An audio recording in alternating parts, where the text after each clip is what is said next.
What's up, y'all? You know what time it is? It's about to be that time.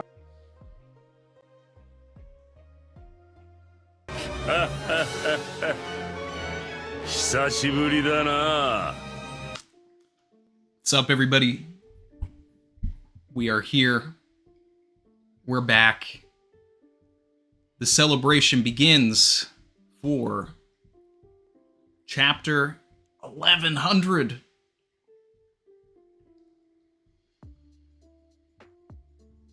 1,100 chapters of One Piece. I don't know how many more of these we're gonna have. You know, I think we'll get to 1,200, but then I don't know if we're gonna see 1,300 in One Piece. So we need to we gotta enjoy this while we got it. So anyway, it's about to get spicy. Woo! I'm ready to get into it.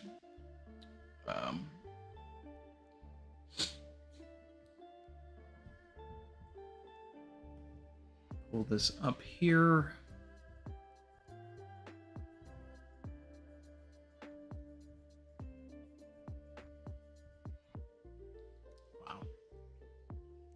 Chapter 1100. Now, Viz says that the next chapter is coming in 7 days. Are we really not on a break for this? That's a little crazy.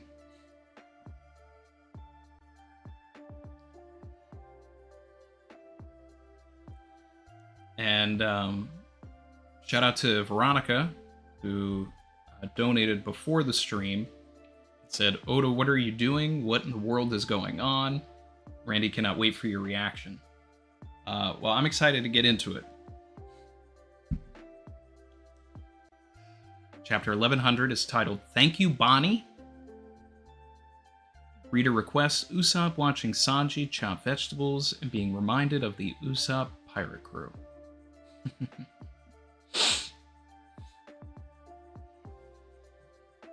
I like this little bunny eating the carrot. That's fun. Ugh. Seeing a lot of regulars, seeing a lot of members in the chat. Appreciate you guys. Let's see. All right. Oh, if you missed it last night, it was a spiritual experience watching the Cross Guild episode. That'll be up on the second channel after the stream. Whew. Okay. We're getting right into it. So this is a younger Admiral Kizaru wearing the hat from the Fisher Tiger flashback. Second.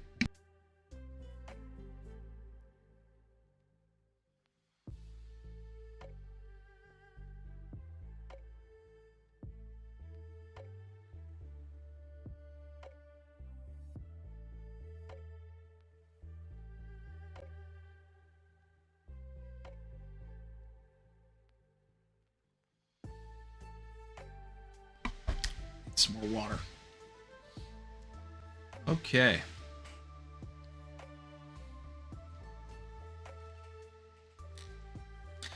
So the things that I'm hoping for here is, what I said is that this should be the last chapter of the flashback. That's what I've been saying. We should get back to Egghead, like real time. 50 to 75% into this. In theory. And hopefully we'll get something with Dragon to commemorate 1,000 chapters from his introduction. But hey, if not, we'll just get Kuma in front of Saturn. Maybe. See what happens. See what happens. It's business that brings me here today, not pleasure. Chilly. Not at all like Punk Hazard. Wow.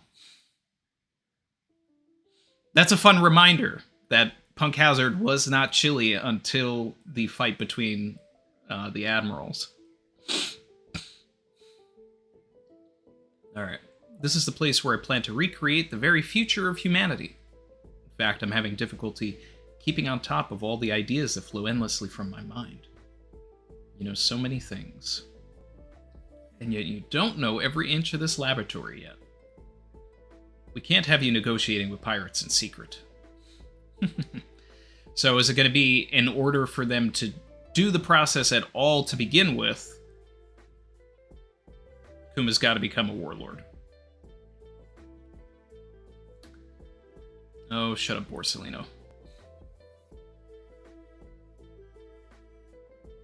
So the Gorosei has little, or at least the government in general, has wiretapping snails in the laboratory. So that's why we saw the black transponder snail in the last chapter. And now we're seeing what was actually sending the transmission here. This is what I hate most about you. Look, I'm sorry. It's my job. Diaz Barrels? Or is that Drake? Wait, no, yeah, no, that's Drake. That's actually Drake.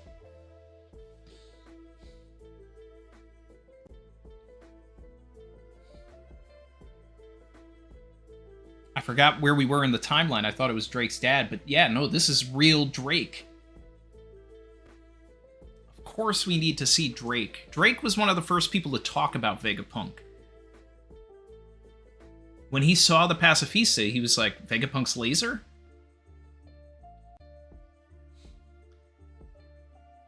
It's still so crazy that Kizaru didn't know that Drake was, like, Sword, though. Just went off on him. Drake? Drake? You know, I actually have something for this. Whoops, wrong one. Oh, he copied my whole flow! Oh, word for word, bar for bar! Drake? Wow. You know, this is something we talked about earlier in Egghead, but it, like, I completely, like, I dropped it. I was like, all right, well, we're not getting Drake, but getting it in the flashback makes so much more sense than getting it in the present, because we need him to know Vegapunk and to see the Pacifista project to understand what happened at Sabri to begin with. I love this.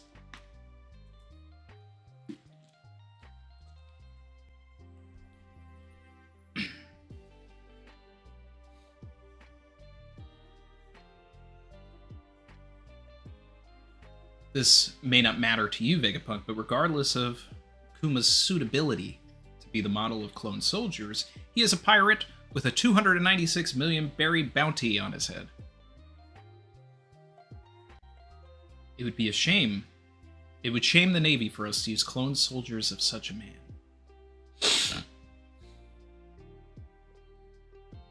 So I have some conditions for you, Kuma. First is that you will join the 7 Warlords as a pirate. A rookie named Ace recently knocked out one of the 7. Oh, we getting lore?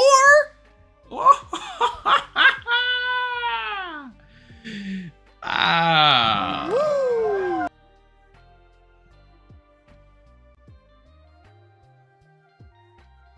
It's about to get spicy. I said this needed to tie into the Ace bit of it all. Will we find out who it was, though? I want to know who it was.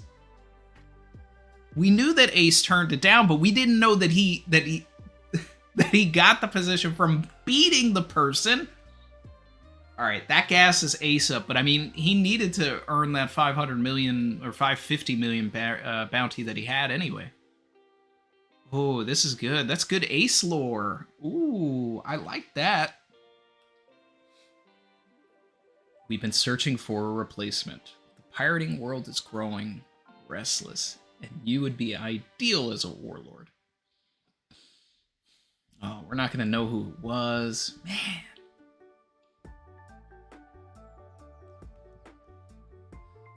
I love that it did tie into that, though.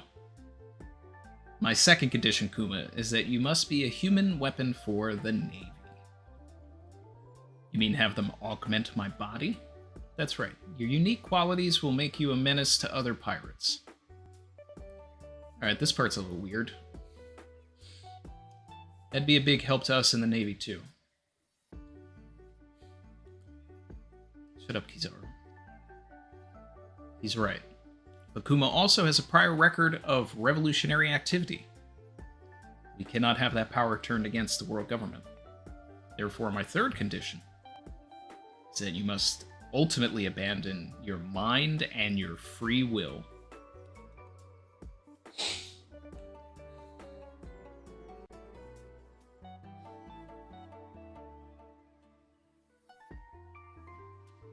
Yo, Saturn is wild.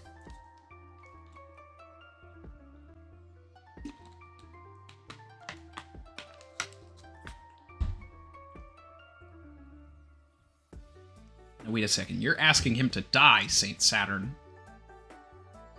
Is this because you can't control the other 7 warlords at a whim? Removing the human will from a cyborg just turns it into a simple robot. Are you asking me to kill this man? You are in no position to make demands, military scientist. Yo, that's so crazy. He's just like... just calls him by a title. It's like, this means nothing. Alright. These are my 3 conditions to have your daughter's life saved. We have no obligation to put up the massive funds needed to save one measly little girl's life unless you promise to uphold these conditions. This is murder, pure and simple. To perform such an operation would violate all human morality. Would you do it on me, Vegapunk? Kuma. I was worried that his demands would be impossible and I wouldn't be able to save Bonney despite being so close. Of course. No hesitation in the man. It's just like, alright. If it saves her, that's all that matters. Thank you. I will gladly accept any fate if it means curing Bonney's disease. Look at those tears. God. Kuma. Look at her running happily. Good transition. You loyal.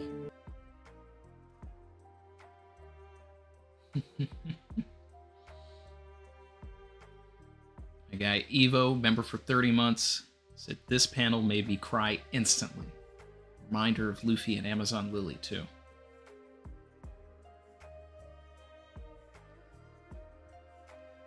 Vegapunk, how long will it take for Kuma's augmentation and the full treatment of his daughter's disease? Half a year to treat the sapphire scales, and another full year before she can go outside safely. That's a year and a half altogether. For Kuma's procedure, 2 years at the least. I'm so glad. Bonney will be cured by her 10th birthday.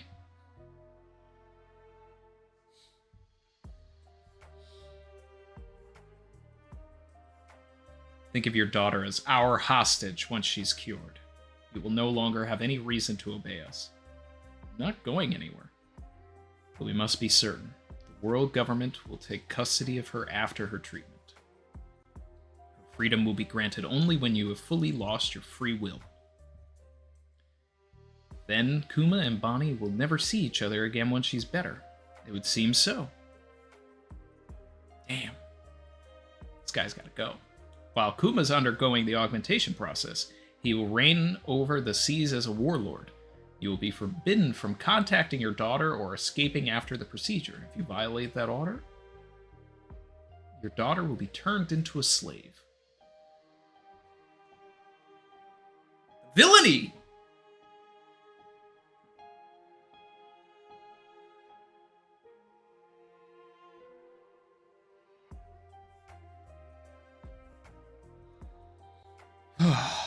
Man.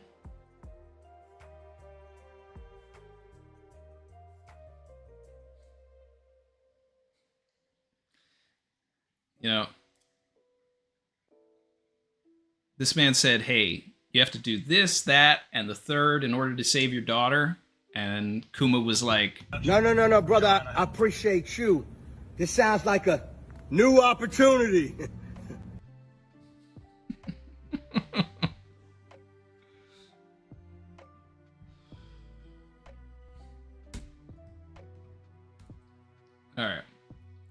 I will never meet with her, but I just have one request. I don't want Bonney to know about her disease or the fact that she is being held hostage. So I ask that once Bonney's surgery is done, she not be held in some drab government facility, but in the comfort of the church in Sorbet Kingdom where she grew up. If you promise me that, I will never go visit her. I will do exactly as you command me.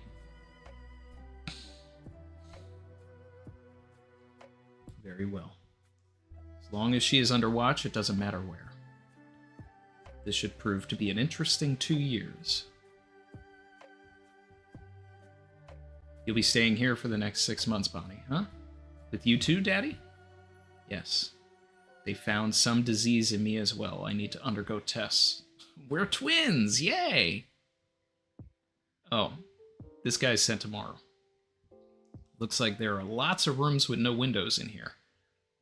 But there's lots of dangerous stuff too. Be careful. I'm going to create the weapon of my dreams. Damn it. The ideas just won't stop coming. I need someone else here. Help me write out what's in my brain. I need you to eat for me. Go to the bathroom for me too. I'm so busy, I just want to rage. Oh, another idea too. He's going full Edison mode right now.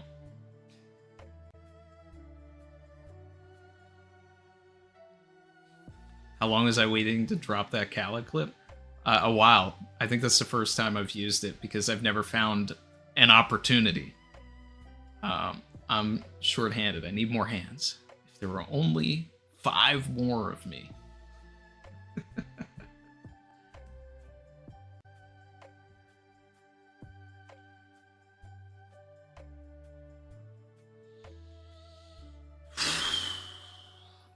These panels of them like going under, undergoing these procedures, really awesome detail, but also like it's like hard to look at.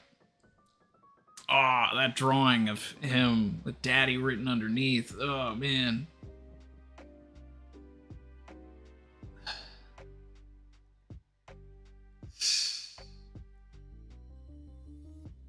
Again, the montage.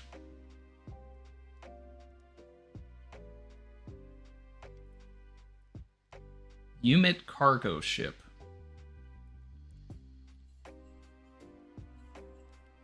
Is that important? So Kizaru was literally handled to watch over all of this. That's why he spent so much time there. Wow, this is crazy. They're all eating together. And doing the dance? You got Kizaru in there doing the dance too? Hold on, hold on. Whoa, whoa, whoa, whoa. Don't tell me we're gonna set up for a Kizaru, like, turn. I don't want that.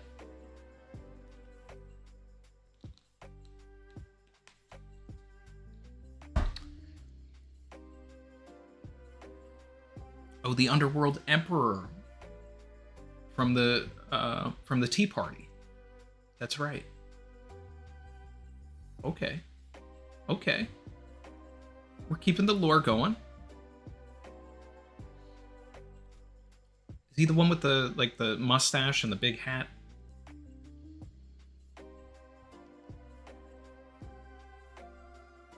All right, Sorbet Kingdom. Kuma, Bonney, it's been so long. Will you be living here again? In another year, I'll be cured and I can go outside again. Well, isn't that wonderful? Just like you said, you'll be better by age 10. I hear you need looking after again, Bonney. It's old bag Connie. We'd be happy to take care of her, Kuma. Yeah. Leave her to us.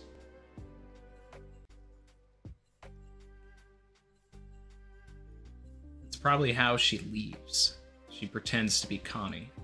Then that's a reason to have her. So I buy that.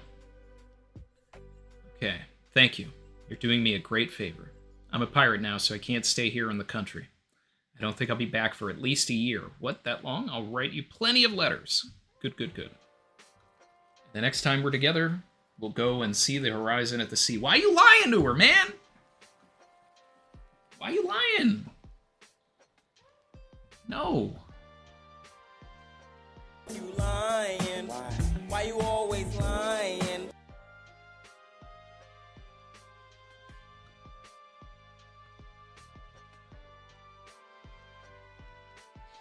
I want to go on lots of vacations, and I would love to take you anywhere you want to go. I would love to do it. Damn. We'll take it from here, Kuma. Who's this woman? Cypher Pole 8. Intelligence Agent Alpha. She looks like Khalifa.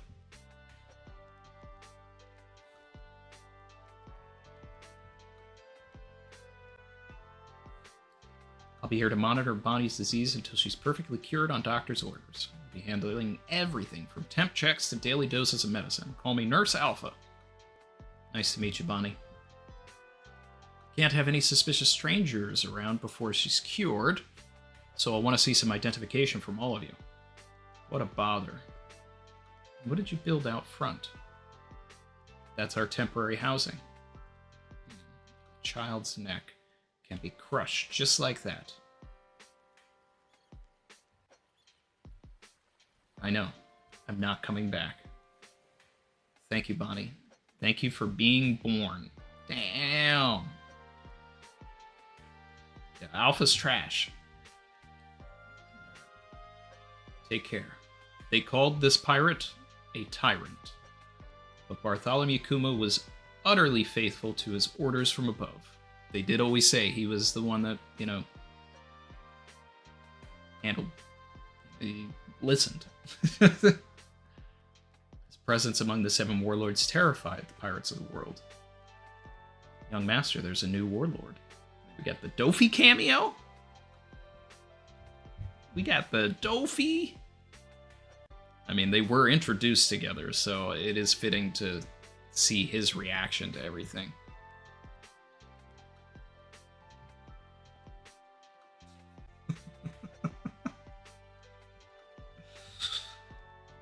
Kuma the Tyrant. Well, we've got another miscreant on our hands. Aren't you curious? I don't care who it is. Anyway, have you eliminated the witness to our rainmaking ship?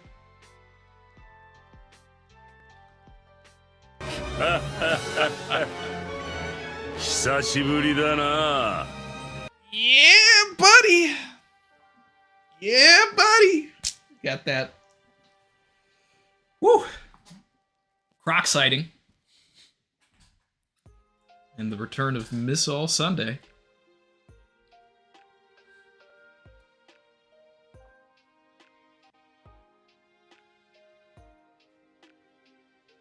We needed the witness to a rain-making ship. Okay. Got Mihawk checking it out. Oh, young Kobe. Oh, we doing a Dex of the World right now.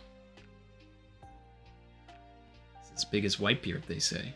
Who's stronger, Kobe, me or him? Lady Alvita, of course.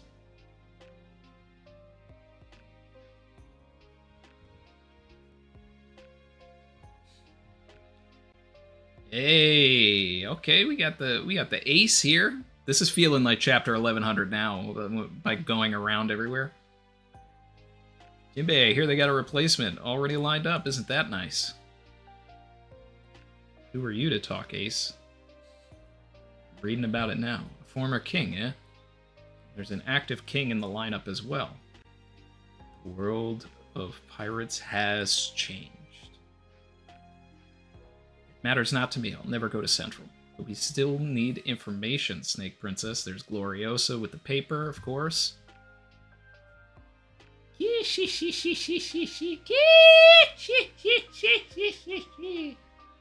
A paw-palmed man. What kind of power is that?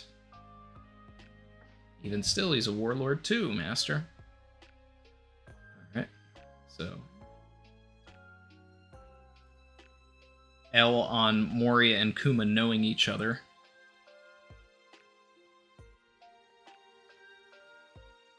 Dragon with the ... dots. He did appear in the chapter. Aren't the 7 warlords servants of the government? Kuma would never do something like that. Got Sabo, Koala, and Hack. To Bonney, I'm writing to you at sea.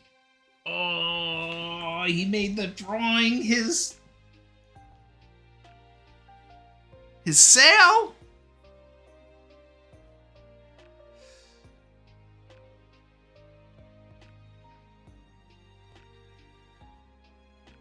He made Bonnie's drawing his sail. This man's running around like destroying ships, and the last thing they see is something drawn by like an 8 or 9-year-old. Oh man. How is everyone? While I'm traveling the world. Cool. Sorry, I know it's a long trip. I'll find many places to take you once you've turned 10, Bonney. You have orders from the government, Bartholomew Kuma. It's mad now. So we got the young Luffy sighting. Where are you now? In the East Blue. What is your command?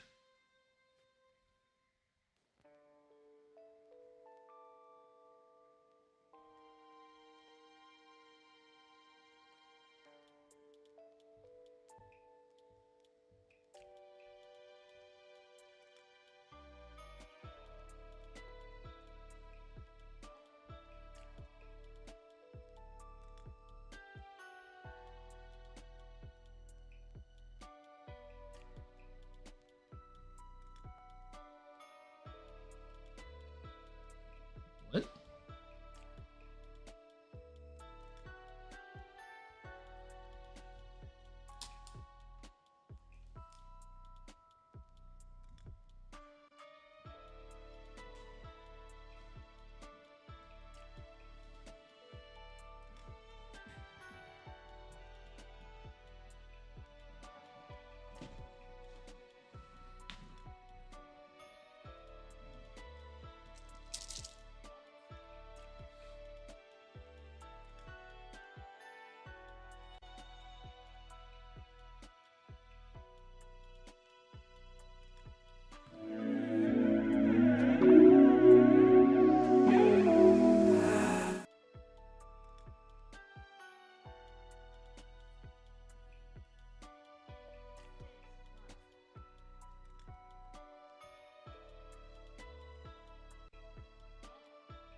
What's he doing at Windmill?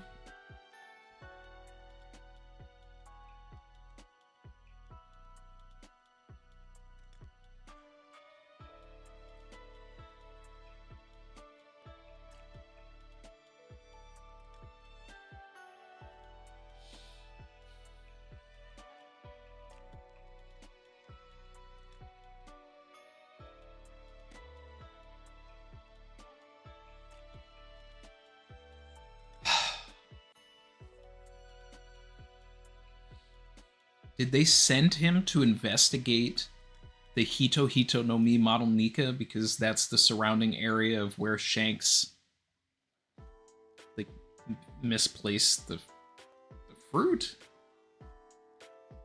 Well, I mean, maybe misplaced is the wrong word, but they know that that's the last known sighting of Shanks having it was there.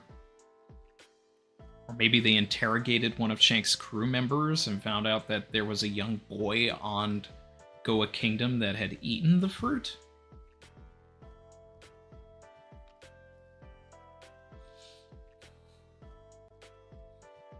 Savage.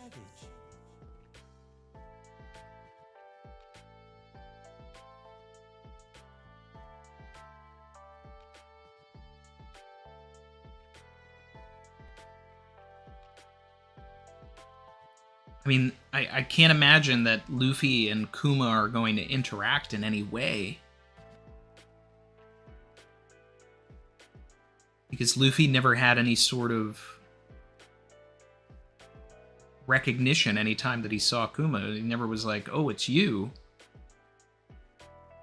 I mean, if they never saw him again after Thriller Bark, then that would be the theory. Because, I mean, he was passed out during Thriller Bark, and I don't even think he actually saw Kuma at all. But Archipelago, Marineford, everything else, like, he's seen it. So does Kuma watch Luffy from afar and realize, oh wow, this guy is Nikka? Does he set up shop here and like continuously protect Luffy like he protected the Sunny for years, hoping that this is the, you know, the means of liberation for the future?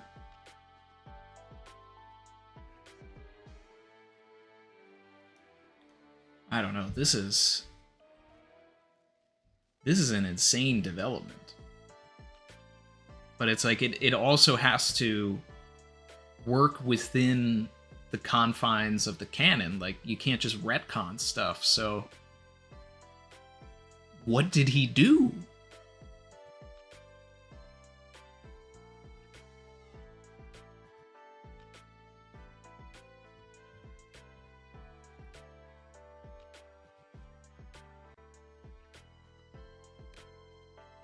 This is crazy.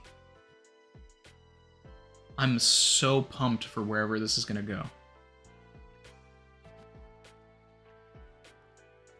Wow.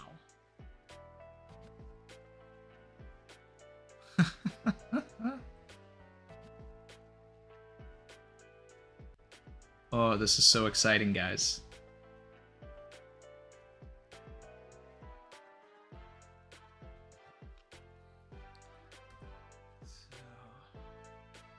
Alright.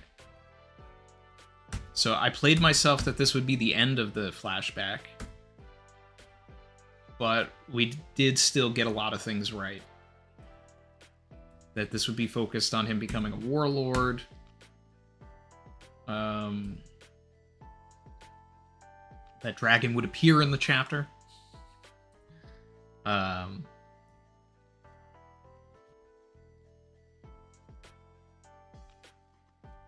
feel like there was something else we got. I mean, I don't expect the flashback to go on for much longer to begin with, but... Good lord. Wow. This is so wild. Alright. Let's get into the chat here.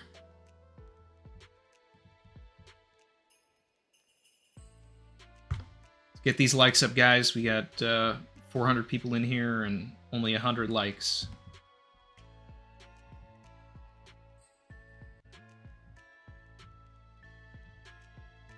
You like the stream? It brings more people to the stream. Just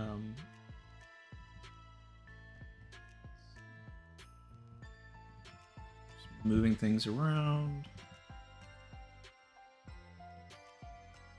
And no break. Sensational.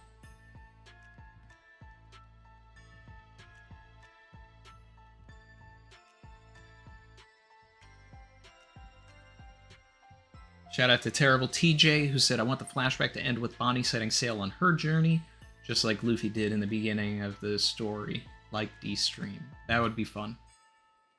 And I think we will see that. I think it'll be a situation where she'll have to get clued into something in some way. She'll have to learn about something. And then either have a conversation with Queen Dowager Connie, or not. But either way, I think she's going to transform into Queen Dowager Connie so that Alpha doesn't know that she left. And then she'll leave that way. Oh, and those two guys are going to have to help her because they're her crew.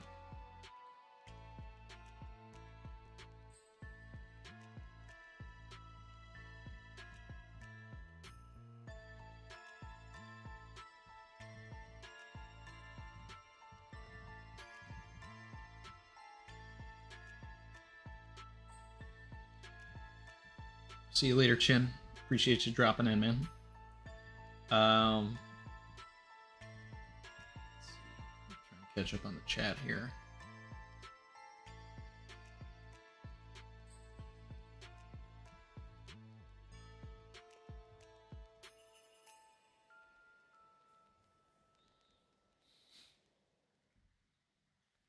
Barry said he did all this and still managed to keep his promise.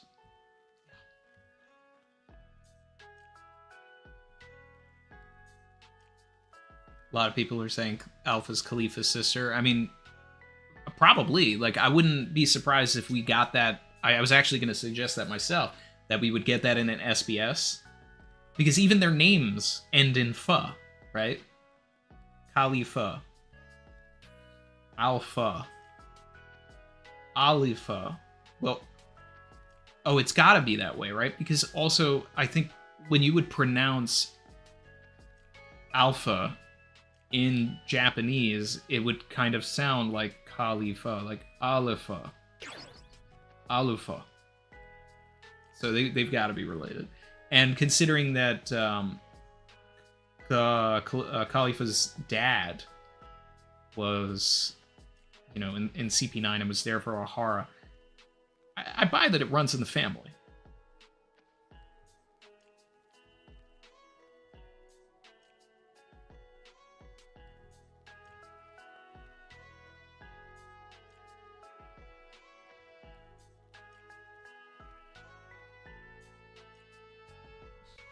Dofi's forehead veins are undefeated.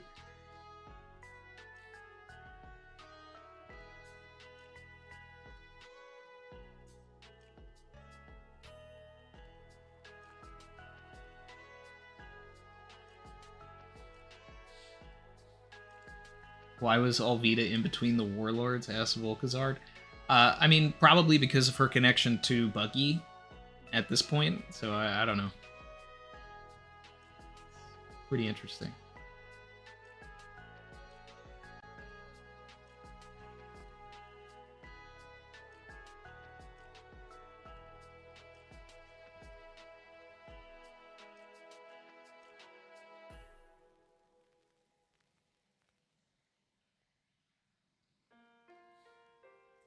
$11.01 gonna line up with 0001.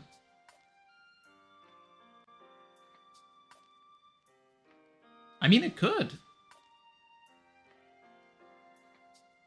If Kuma is, like, watching Luffy, and then, like, if he was just there off to the side watching him as he set off on his journey, that's crazy. And, like, beats the Sea King and all that. But then you see the parallel of that with Bonney also setting her journey at the end of 1101. 1100 chapters from Luffy setting off on his. That would... I'm in.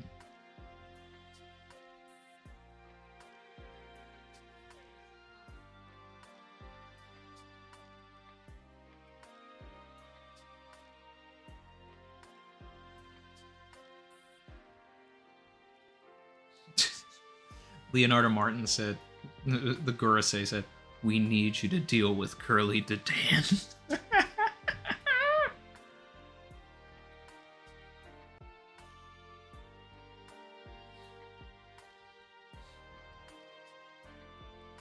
Brandon King said, "The theory I've heard is that Kuma agreed to protect Dragon's son. Dragon agreed to protect Kuma's daughter. So he will show up on Egghead soon."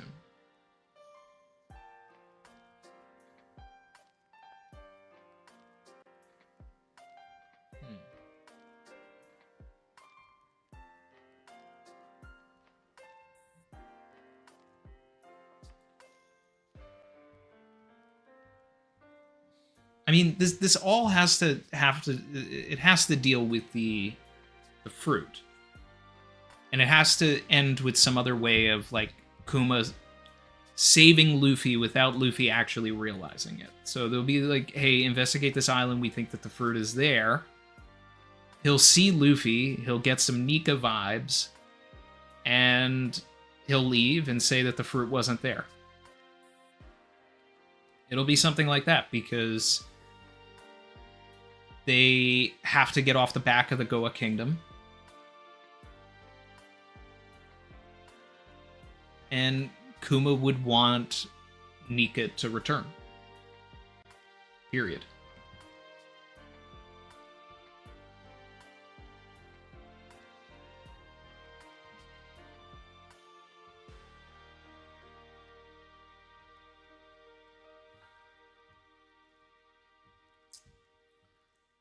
I don't know if we're going to get into the whole memories thing of like taking memories and stuff, because I mean, like, you know, we've discussed that before, you know, like if Kuma and Luffy did have a meeting, then Kuma would have to take the memories, but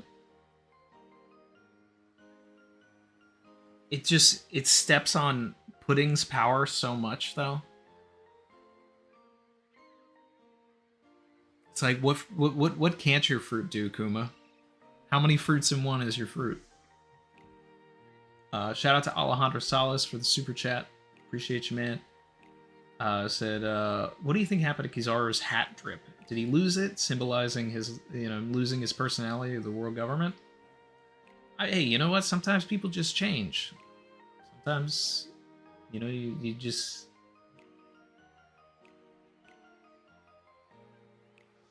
grow out of things.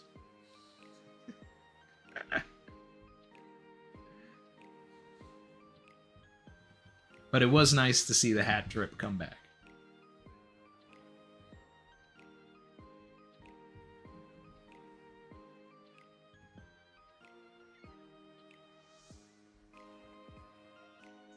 Spartan Gibbles super chatted and said pizza is Bonnie's favorite since it's her meal with Kuma. Is that what they were eating in this? I gotta check that back again.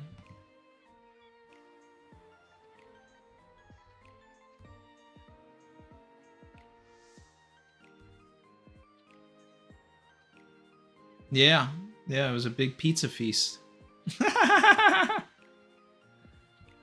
Look at that.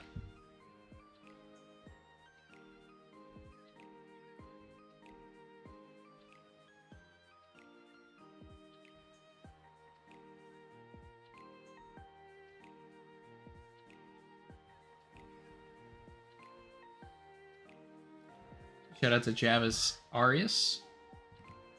Super chatted, but no text.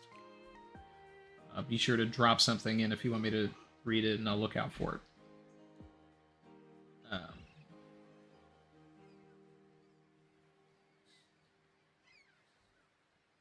Spartan Gibble said, slaps the pawpaw fruit. You can fit so many devil fruits into this bad boy. You're going to want this fruit.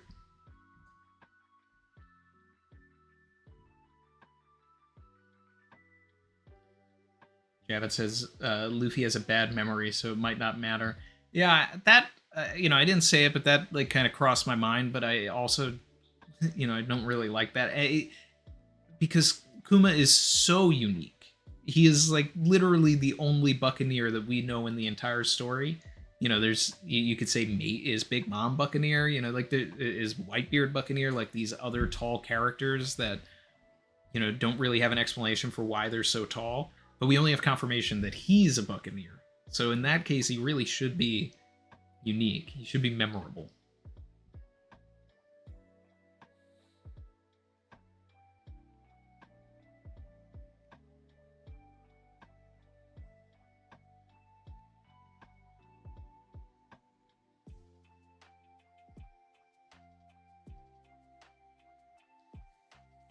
Nunya said, does it make you psyched that Vivi will probably get the most versatile fruit in the verse?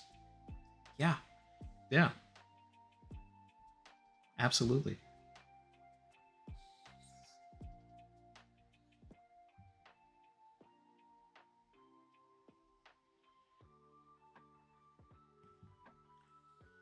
Spartan Gibble said that the big theory floating around is that the Warlord Ace Beat might end up being the man marked by flames. Ah. That's interesting. The man marked by flames. Yo.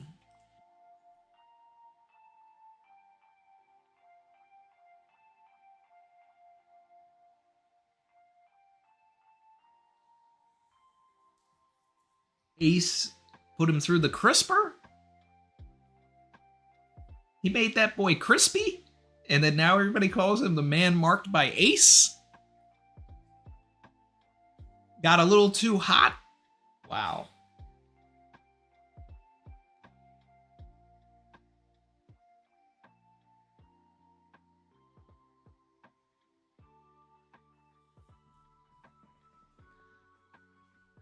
That's pretty good. That's pretty good.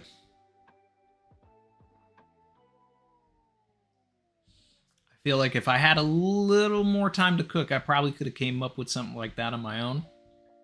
But hey, you know, everybody's had this for almost a week longer than me. So I do like that, though. I do like that. Cook.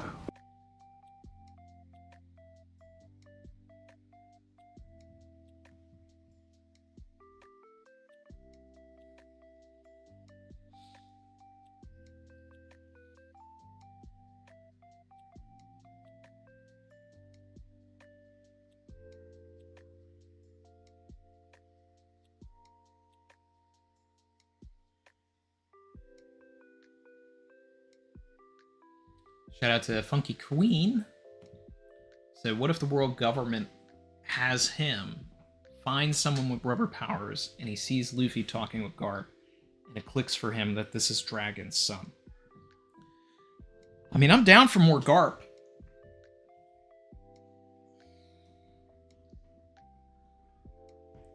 Because the thing is, and you know, some people were surprised when I mentioned this either in the last review or in the last stream or something, when I was like, Kuma knew that Luffy was Dragon's son in Thriller Bark.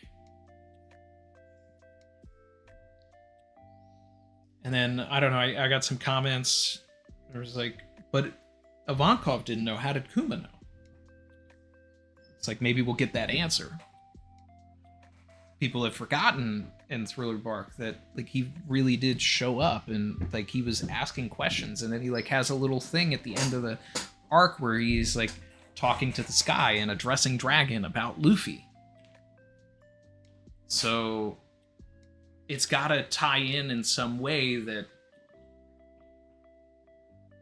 he recognizes that. And the other fun thing about this from a math piece perspective is that we're the next chapter or the chapter after, I can't remember now, is the math piece for when Garp told Luffy that Dragon was his dad. So then the math piece would be X amount of years later, Kuma finds out that Luffy is Dragon's son. I'm gonna double check this again. Savage. Chapter 432, I think.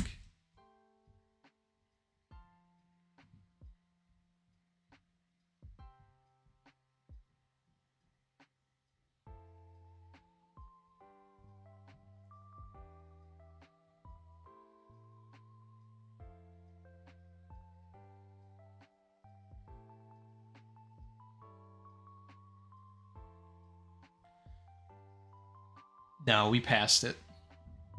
We passed it. That would have been the math piece for like 1097, actually. That's why I was talking about that. So, nope, nothing there.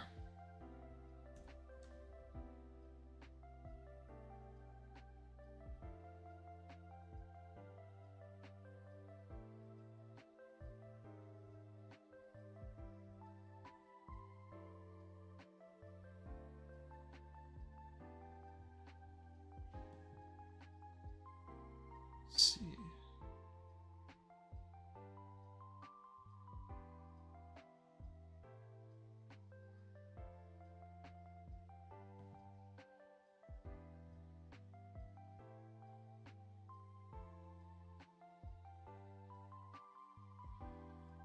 But the math piece for Enies Lobby would be that the next issue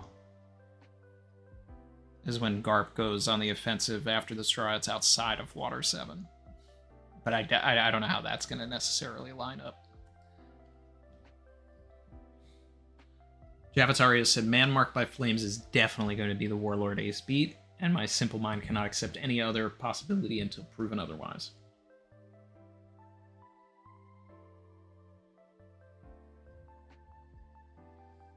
Barry asking a good question is, then why go through the trouble of showing Robin's reaction to it?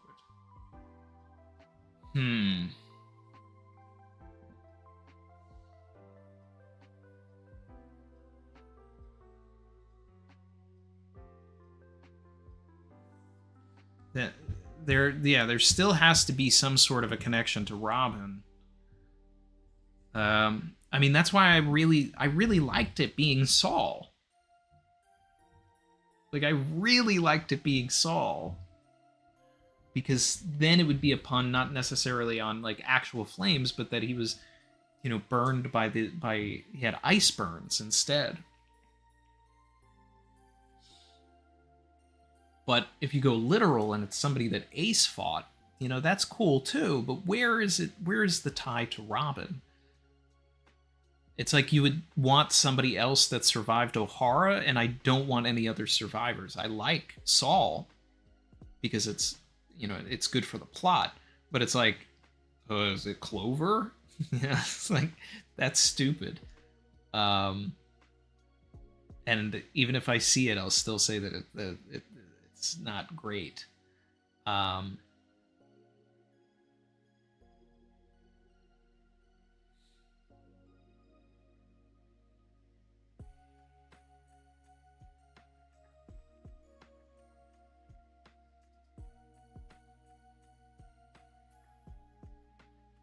Trying to run other scenarios, and it's like, who else in Robin's life would make sense to have that? Unless, you know, the Robin's reaction was just because whoever this guy is the key to, you know, getting the laugh tale, because he's got the last word poneglyph. So it's like the key to her dream. But that's boring. Let's pump these likes up, guys. Come with me if you want to live.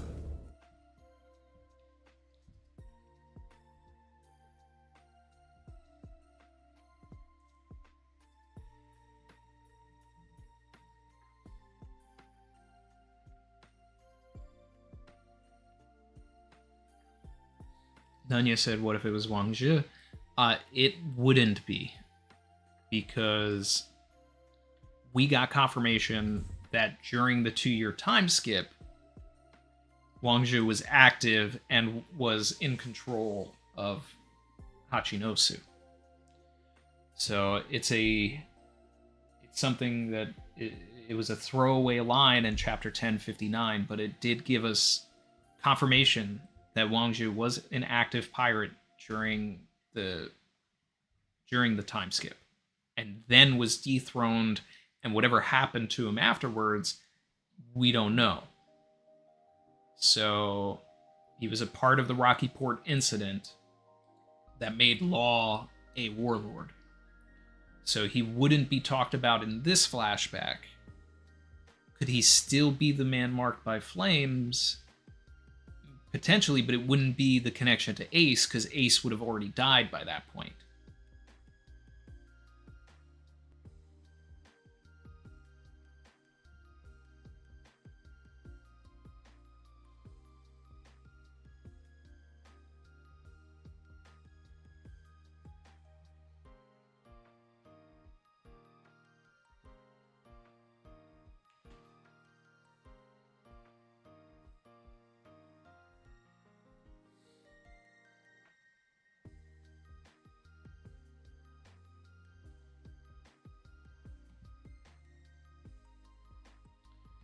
Volkazard asks, why would Jinbei be on Whitebeard's ship? Because we know that they were friends. Whitebeard was protecting Fishman Island, so Jinbei was canonically friends with Whitebeard, and that's why Jinbei stood against Ace's execution and got arrested, because he was friends with Whitebeard and Ace.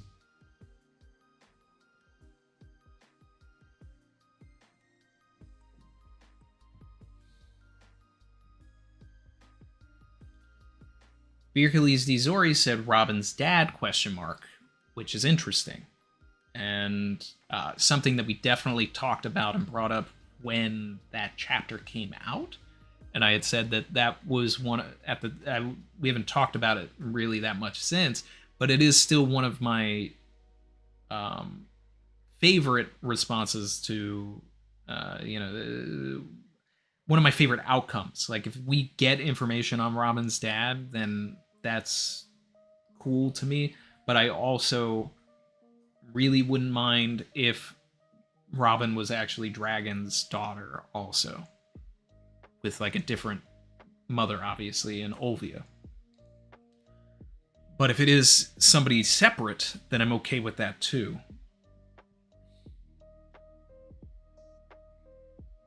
But the other thing also is that Robin's dad was an archaeologist and would have known things that the government wouldn't want out. So I don't even think that they would invite him into being a warlord. They would just want him executed. So that's... yeah. So there's a lot of logic things that kind of... while it feels clean and it feels like it could work, there's some things that kind of push it away too. Shout out to Barry. Appreciate you. Said Saul has the best tie. Carries more weight than any other option in my opinion. That emotional moment, not getting a payoff, undercuts everything. So there would have been no point in drawing it. I want it to be Saul. I want it to be Saul.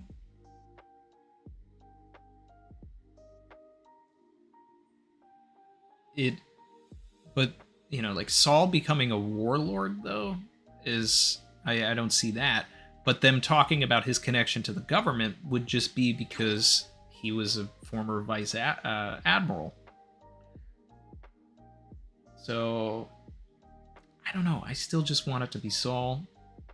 If it's not him, you know, Oda's gonna do what Oda's gonna do, and it's gonna be peak either way. But if you're gonna bring back Saul, like, that's one of the greatest ways to do it.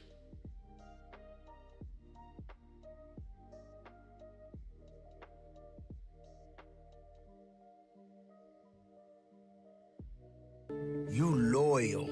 V Peak Fiction, member for 27 months, said, issue with Saul. How did he learn to read the poneglyphs?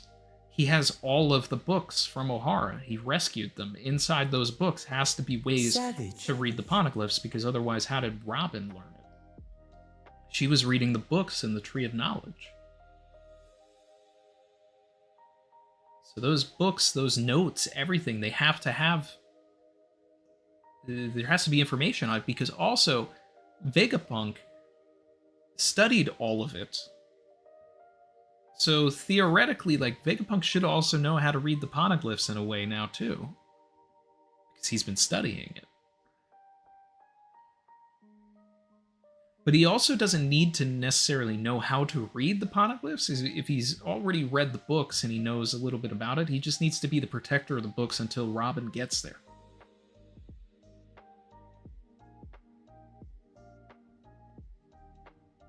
This said no bias, but that girl Barry out here spitting facts. Yeah. It's like everything with Saul, you know, not to continue going on a tangent about Saul, you know, is you bring back this character who everybody thought was dead for almost 20 years. And then you make it like it's this magnet to take us to Elbaf, and now we have to have this reunion with Robin, and like, he has the books, and it's like it's so cathartic and everything towards the end of the story, and it's a really good character stuff for Robin. And you set up this man marked by flames, and you tie it together where it seems like a no-brainer that Saul would be the man marked by flames, and it's all perfect and clean and everything.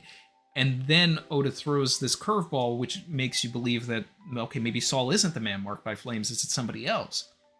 But you've already laid the groundwork for Saul being the perfect man marked by flames, and that it story-wise makes it so much greater.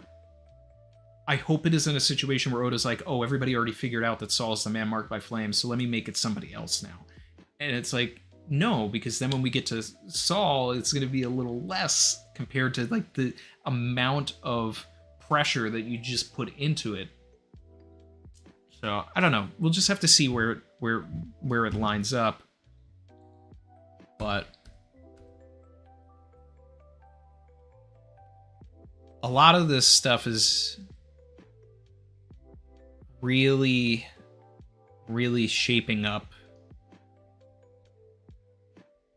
to be one of the, you know, the best flashbacks in the story.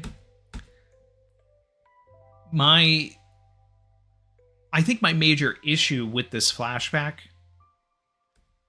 is just that a lot of it is stuff we've already been told and we're just finally seeing it. And I almost wish we were never told any of it and that we just saw it. That's been like an ongoing trend with a lot of stuff with like a lot of the stuff lately. You know, like we had that chapter where it was Kuruma telling us everything that happened at the Reverie. You know, like, okay, they attacked, they burnt down the thing and all this stuff. And then when you see it in like 1083 or 1084, you know, whatever it was, it's not as impactful as just actually seeing it. So it's like when you go through this, we already know that Kuma was a tyrant, he was a pirate, he was a revolutionary, he was a cyborg, he's connected to this person, this person, this person, and this person. And it's exceptional seeing it. Like, I love seeing it. I just wish I wasn't told it beforehand so that it was like, it was all fresh and everything would be like, oh my god, everything is connecting now.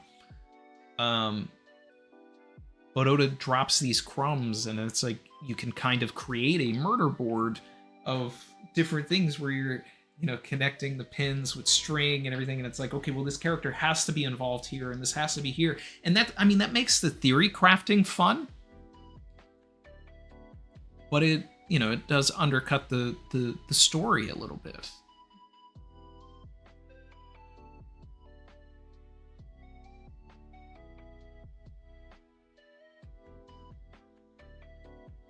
But, you know, it's like, there's a lot to love here. Like, I really love that Oda, you know, put Drake there for, you know, just a panel. Like, that stuff is cool. You know, we already heard bits and pieces of this conversation between Saturn and Kuma. So,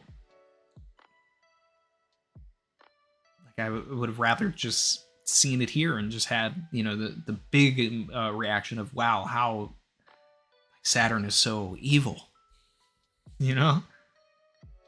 But we've already known he was evil. Well, I mean, we knew. Shout out to Zote.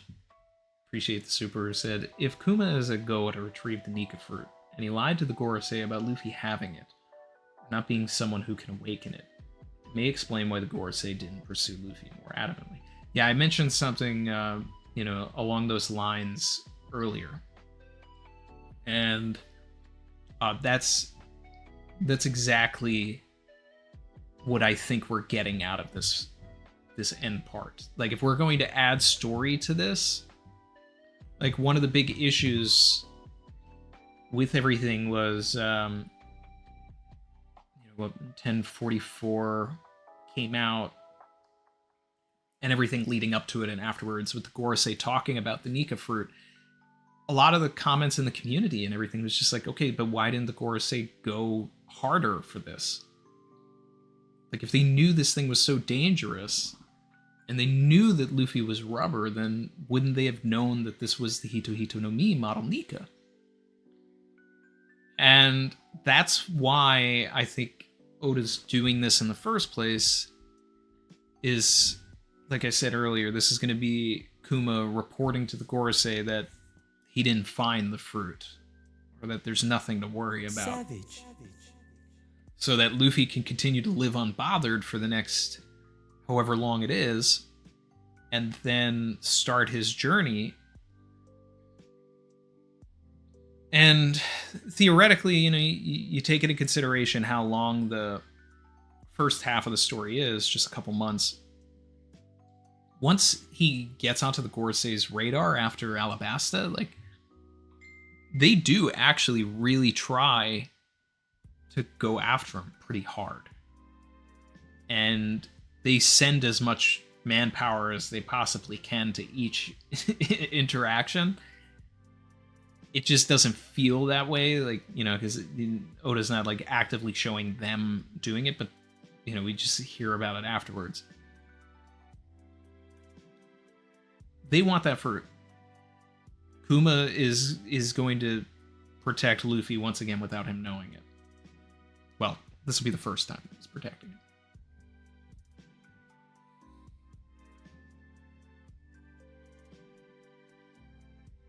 Random said, yeah, imagine if we had been told Big Mom's backstory before being shown. Just wouldn't have hit as much. Yeah, like that's a great example to what I'm saying. If there's anybody that doesn't quite understand what I mean, is like, imagine before we saw the Carmel flashback, someone comes in and just says, when Lin was a child, she ate a bunch of kids.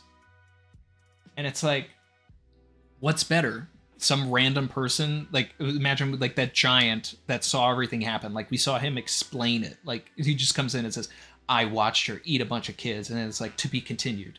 And then we're sitting, for a week like, oh man, wow, she's awful. But then I remember reading that chapter and seeing it and the implication of it and being like, whoa, what is going on here? This is crazy. Show, don't tell. Show, don't tell.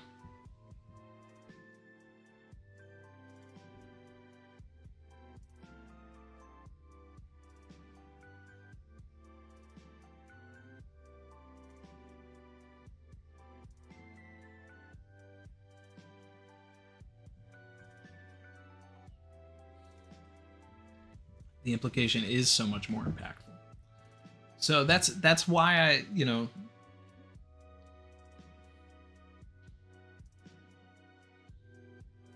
it's one of those things where it's like,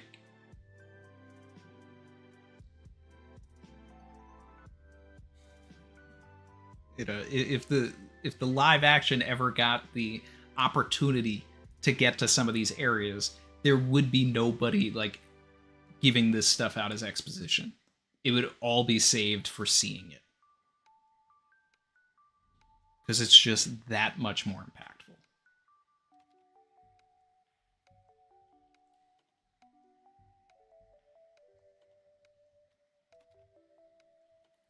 Spartan said that panel of Kuma's tail being Bonnie's drawing of him absolutely broke me when I first saw it. Man said, skip the fridge. This is going on my Jolly Roger. No, that was one of my favorite parts too. I stopped and I was just like, oh man, like this is legitimately what pirates, like the last thing some pirates are seeing.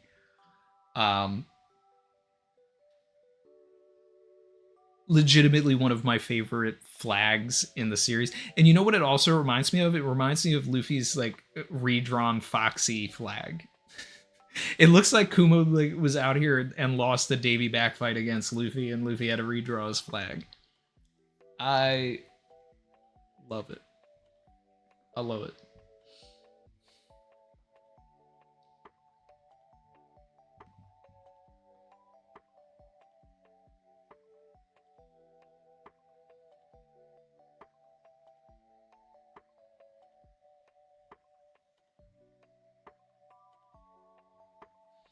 Wheezy said, but we knew Mother Carmel was important to Big Mom. That's a crumb. Crumbs are fine. Setting up a character, it's like Law talked about Corazon to Doflamingo when they were on the bridge to Greenbit, right? So it's like you understand that there's something there, but you don't know anything else about the story. Oda gave us too much information about Kuma across the story.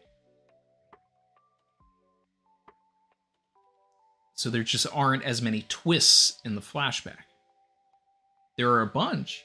Oda still finds ways to keep it interesting. Don't take anything I'm saying the wrong way. This is still one of the greatest flashbacks in the story, and I love it. And it's amplifying Kuma's character, who has always been in the top 10 for me and maybe in the top 5 now. But, I can still have some criticism.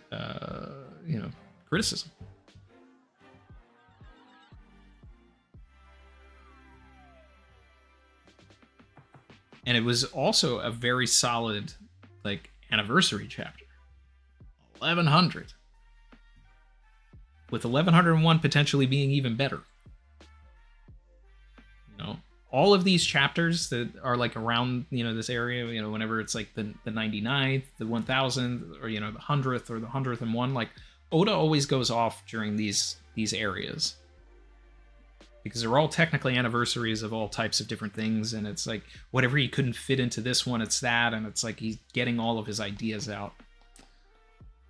So it's all very, very exciting stuff.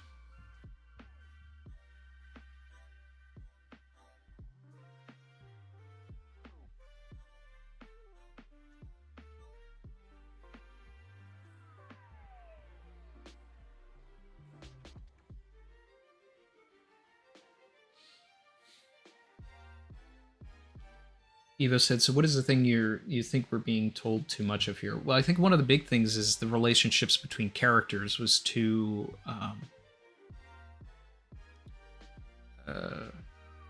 telegraphed. You know, it's like we know who the players are in the flashback before we even get there outside of Ginny. And there's also, you know, literal conversations that we've been told and or even got pieces of, and then we're just seeing them again from a different POV. It's like we should just have the one POV of it.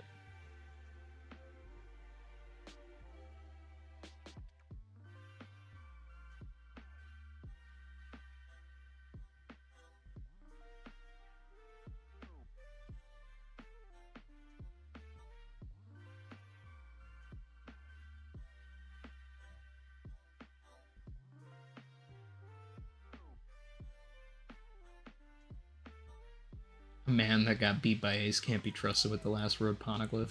That's funny.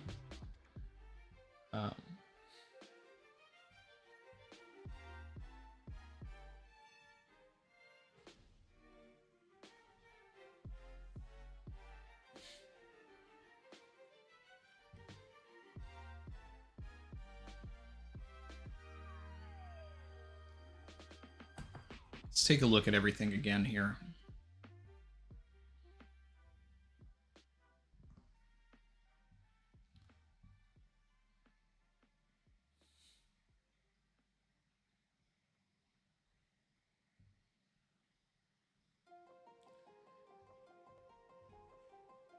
It's so crazy to me that there are 3 admirals. And they took one of their greatest fighting forces and basically turned him into a babysitter.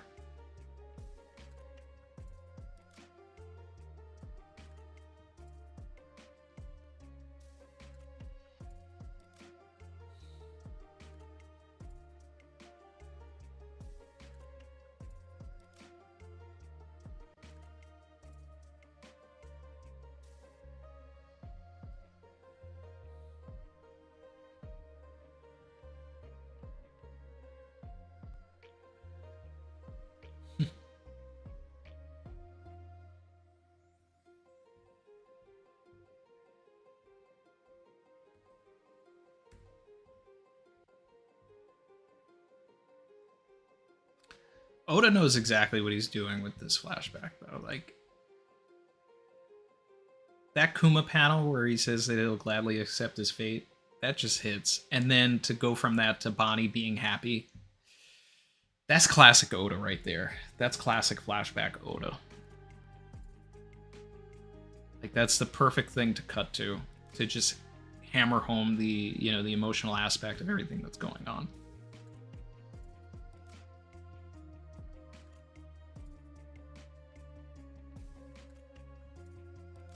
We did get crumbs across the entire series, and it's like this is all just the clarification of so many things, and like fixing any sort of timeline issues that people had. Like he's finally giving answers to this stuff. There's so many answers in this.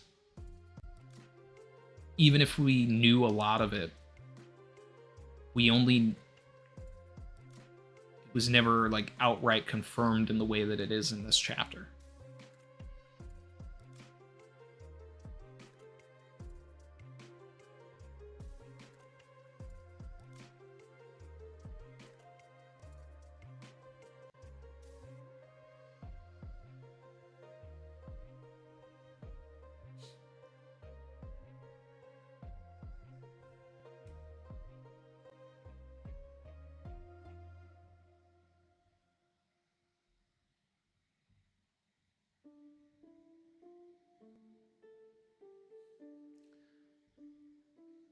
So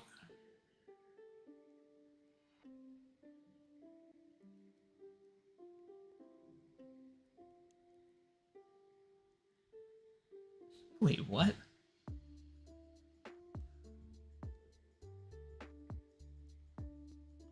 Six months later. Good, you're coming along well. Did she just, like, turn into a baby real quick? That's funny. I missed that little detail. Unless that's just Bonnie's actual size, and I mean, I think Vegapunk was shown to be pretty huge, too. Yeah, that's probably just the height difference between the two of them.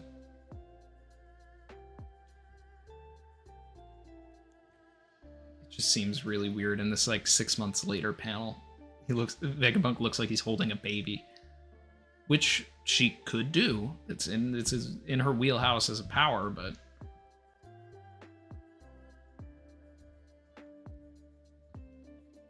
Now, the other flashbacks that we got between Kuma and Vegapunk, I'm pretty sure Vegapunk had already diced himself up and created the clones because he had the little apple head. So when they have the conversation about memories and dreams and things like that, I think Vegapunk has already sliced himself.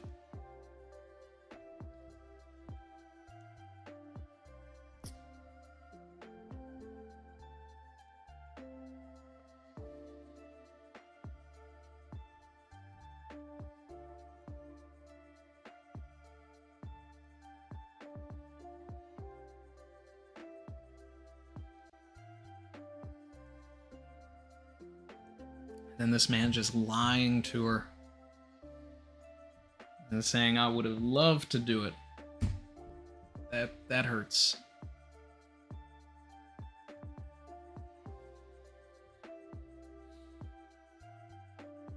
This is definitely Khalifa's sister.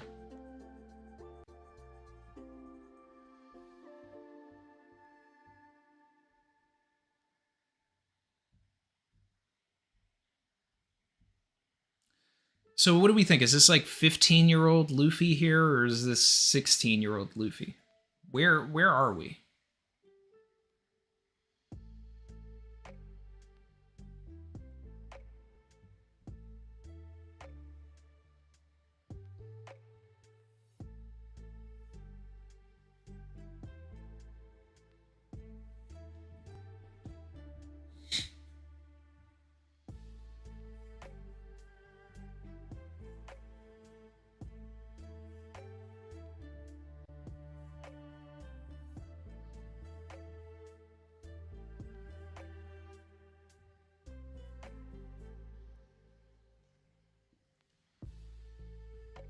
Could even be 14? No. Because Ace is already with Whitebeard. So, and I don't think he joined Whitebeard until at least a year into his pirating life. So Luffy was 14 when Ace left. So Luffy's got to be like 15 or 16, almost 17. We have to be reasonably close to the start of the story here.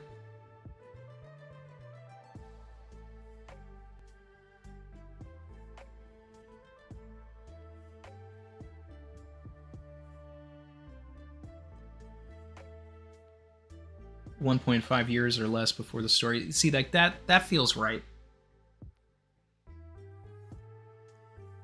Given where Ace is in his career, it's gotta be close. Sabo doesn't look that much different. Koala doesn't look that much different.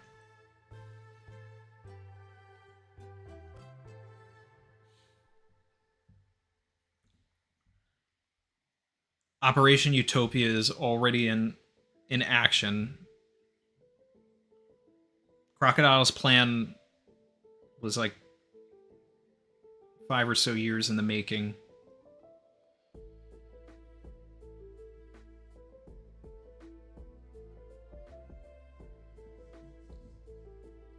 Kobe's with Alvida. Didn't Kobe tell us exactly how long he was with Alvida in the first place? Because I think like that's a pretty telling thing also. I feel like that was a line in chapter 2. I'm gonna go back to chapter 2 to see that.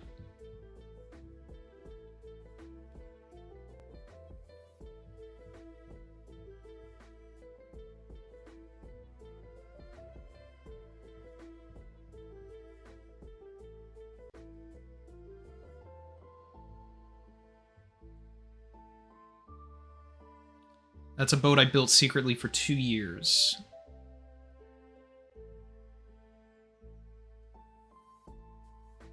That's what Kobe says to Luffy in chapter 2.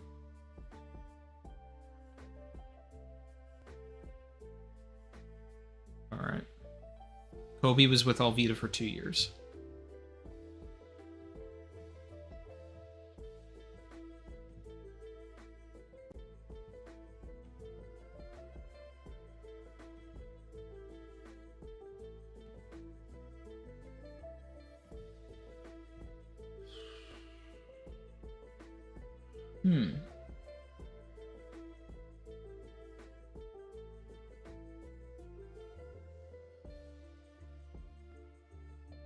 Interesting. Right. So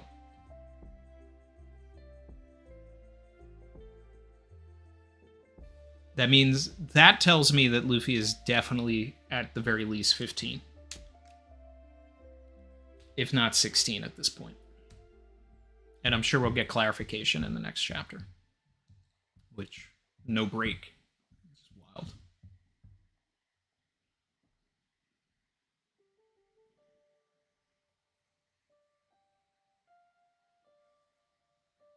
Luke said that panel with Mihawk could be him burning the Krieg fleet.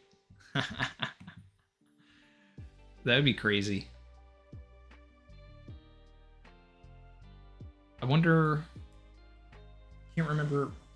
How long did they say they were running away from Mihawk?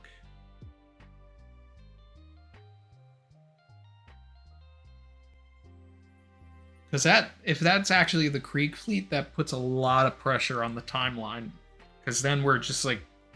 Then Luffy's like getting ready to set sail to like tomorrow or something. Which... That's a fun thing too.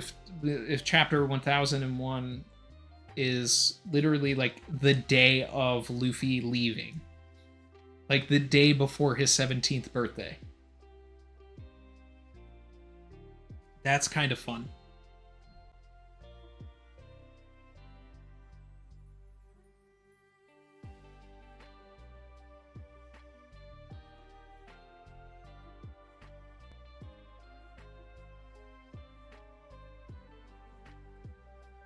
Took him 7 days to destroy their fleet.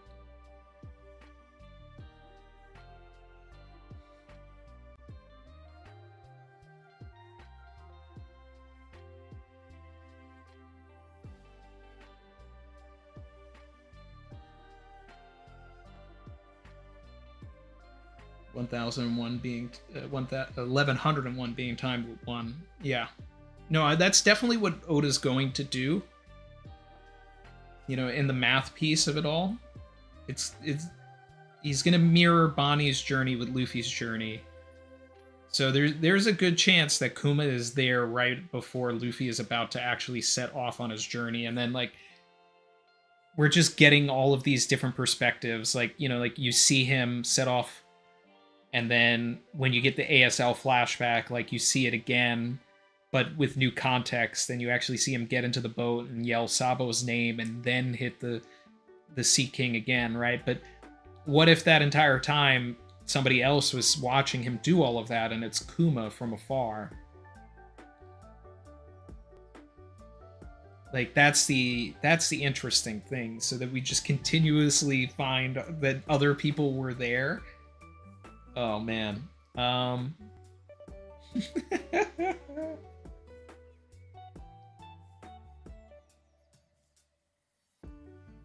What if Kuma was in the background of a lot of key moments in Luffy's journey pre-time skip? He was at Loguetown, Alabasta, Jaya. Yo! If we see that he was at Loguetown? Stop. Stop.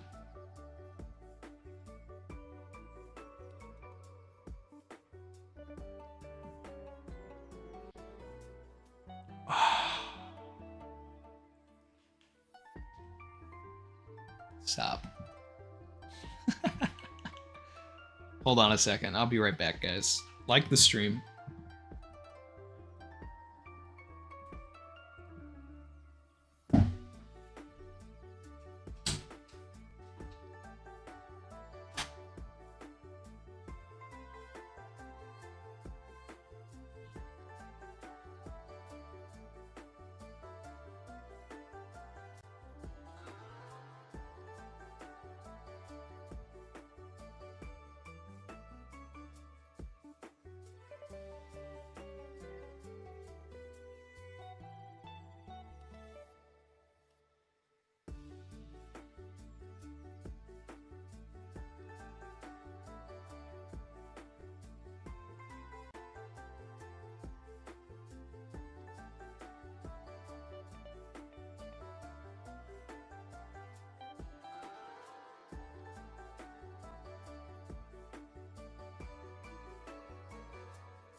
Back.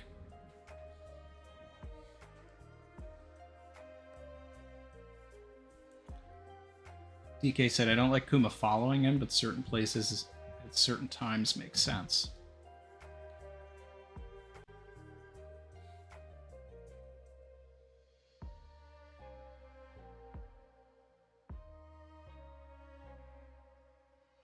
You know, I actually do really love the idea of Kuma being at Loguetown, though, because Dragon was there.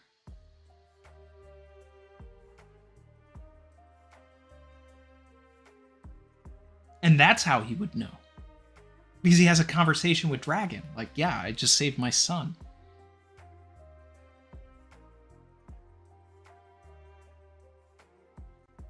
No, I need Kuma to be at Loguetown now. Like, I need it.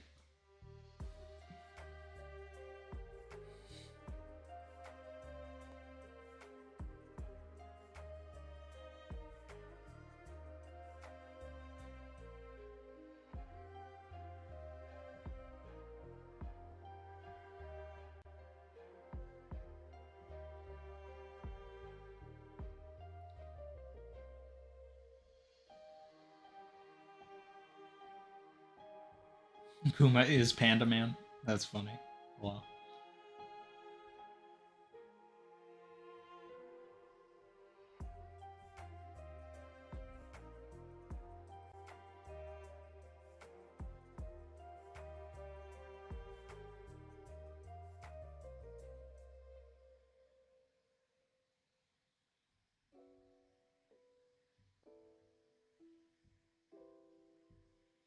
Like I don't need Kuma to have gone to Orange Town. I don't need him to have gone to Seer Village. But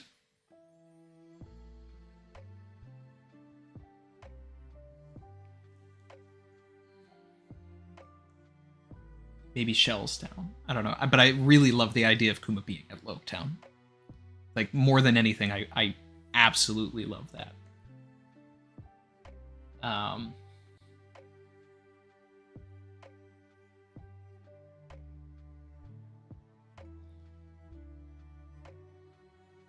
Hasib said, a character with a hat looking like Sabo was there when Luffy was at the execution platform. Yes.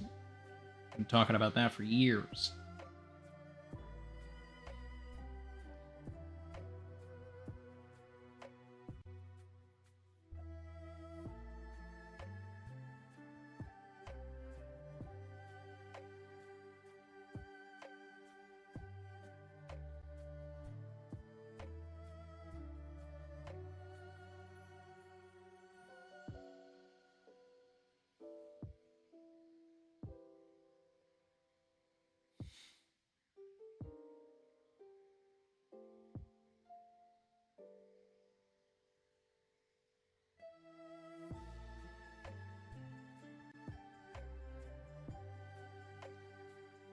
Revolutionary Army boss meets Warlord right under Smoker's nose.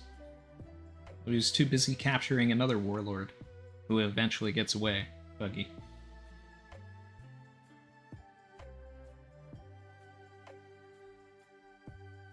Seal said an impel down Eva had to find out, and Thriller Bar Kuma already knew.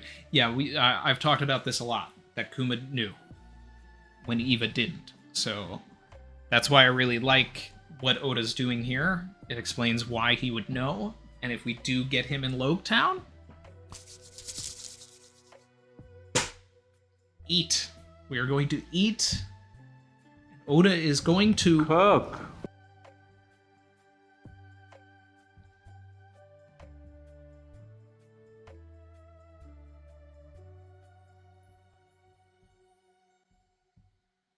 I would love it if 1101 just switches POV completely.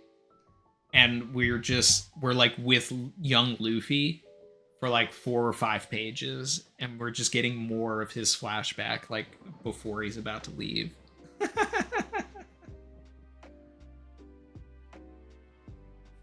Oh my god. This is exciting, guys. This is exciting.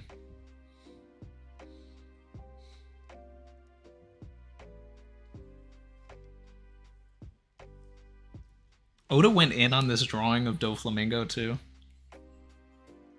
The forehead veins are back.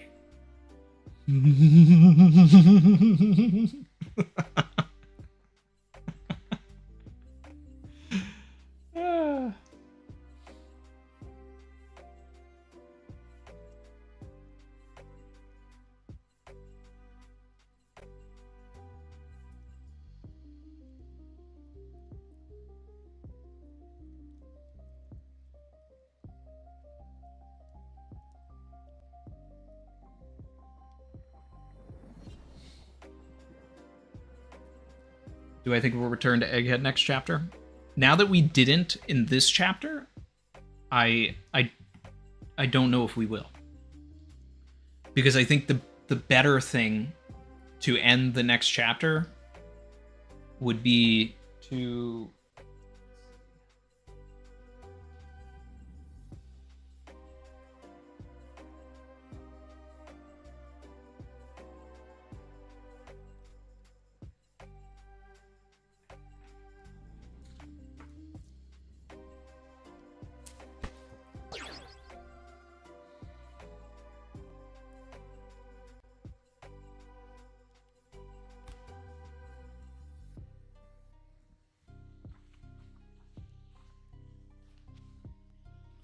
So the better thing would be to do something like this, but with Bonney.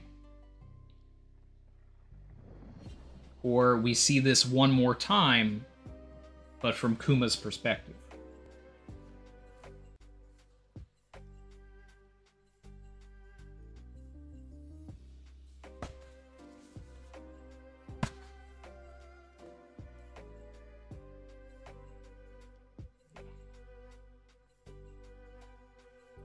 Savage. Kuma's somewhere.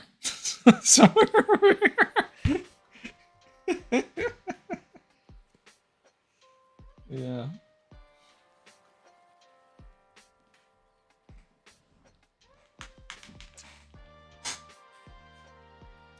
"1101" making a extreme callback to chapter 1. Oda is... He's setting that up. He's setting that up. He's so obsessed with these numbers. He's so obsessed. Like, I can only imagine what 1111 is going to be.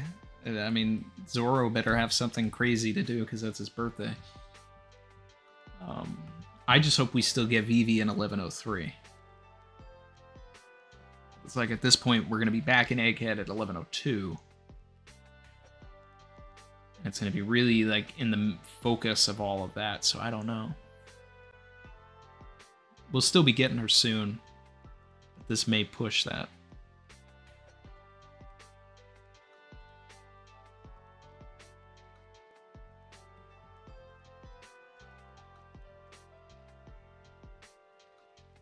Just with some binoculars in a tree, said Miles.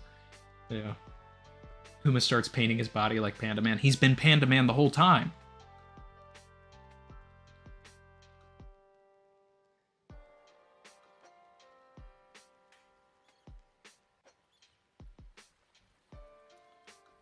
Finn is cool said, just joined. Hello. Appreciate you. Welcome.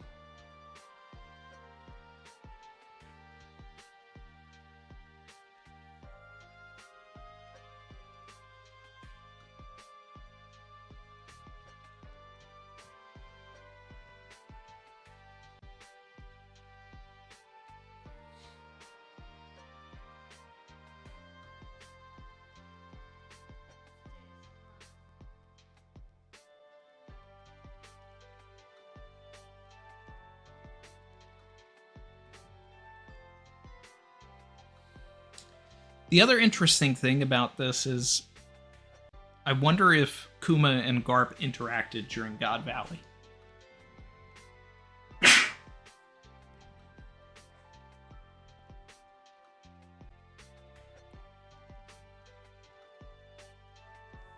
Because then Kuma would be like tied to all generations. And maybe Kuma feels indebted to Garp in some way. He's definitely in debt to Dragon.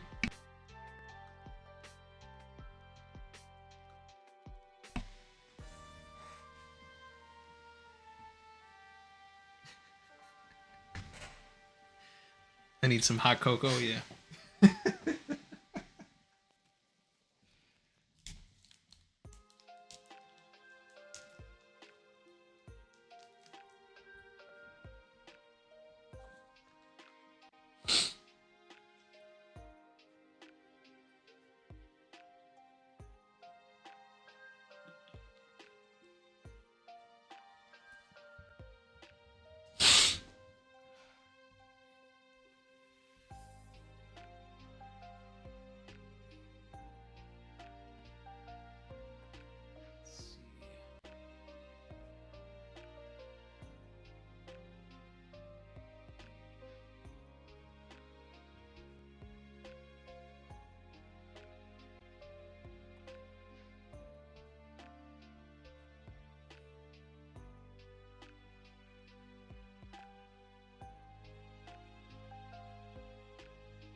Spartan says, I think the Kuma flashback could go all the way to the archipelago, honestly. There's a lot of meat in this flashback. Look, if Oda wants to give us all of that, I am not going to turn away. We talked about this, I think, last week, where I was like, I would love if we did go all the way there. If we did see the other side of every situation. I was concerned that Oda wouldn't, but given what he's doing here, I'm almost like, is he? He might. But then there's also the possibility that we get to a certain point here where we do all of this Luffy business now, and then it's over. But if we do this following thing,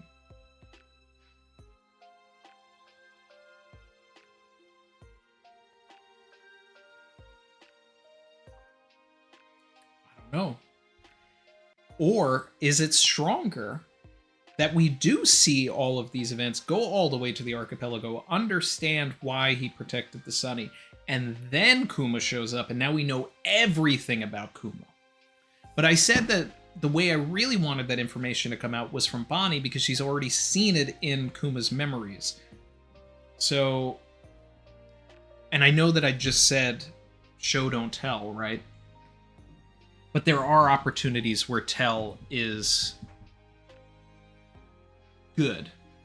Like if it's important for a character to bond with somebody, like that's a great way for Bonney to bond with the crew should she join, or as a not that I'm 100% on Bonney should join, but Bonney sitting with the crew and then explaining to all of it, and then it goes into a flashback where we're seeing all of it, but it's from Bonney telling everybody. That's a cool way to get that information out, because then everybody hears it. Right now, we're in a previewed flashback. We're the only ones that know what's going on. No one is hearing this. It's just happening. But there is information here that I think would be beneficial to the Straw Hats learning. That's why I thought maybe some of this stuff would get broken up. But if Oda wants to just give it to us, and then we're just the ones that know, that's fine too.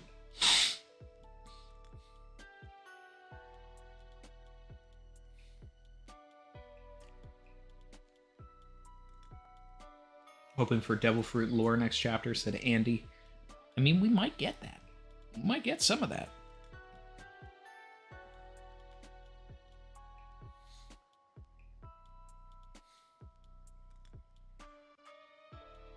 Ramon said Bonney knows all of this. We're living what she saw. Yeah, but she's not telling anybody. We're living through it. That's why I'm saying, like, I'd like it to, at the end of the arc, and she's sitting with the Straw Hats and everything. Hey, look, I want to tell you something about my dad and why he helped you. Because the other thing too is, like, when you go back to the beginning of the time skip, and Frankie is like breaking everything down, like, hey, this dude protected the Sunny, all of this stuff, like, we don't really understand why. Zoro is like, I hope one day we do. So that's why it's the Straw Hats want to know. Like, it's not one of those things where, like, they don't care that somebody helped them. Like, this was such a definitive moment in all of their lives that they deserve to know. I want to know. You want to know. But they also want to know. So I hope that they find out.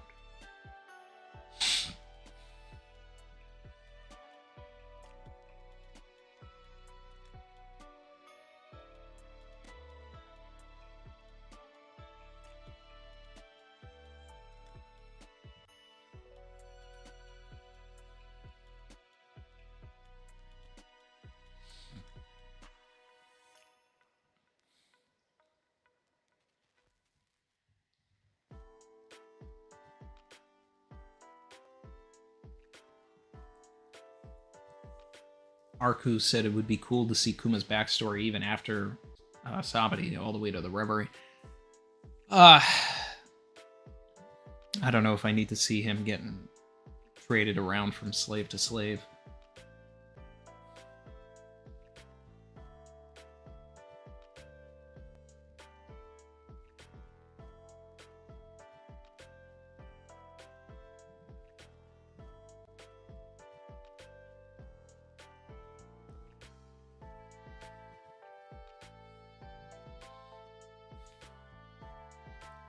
Damn. Hasib said, what if Kuma, instead of helping the Straw Hats, becomes the villain still under the command of Saturn? A sad way to go.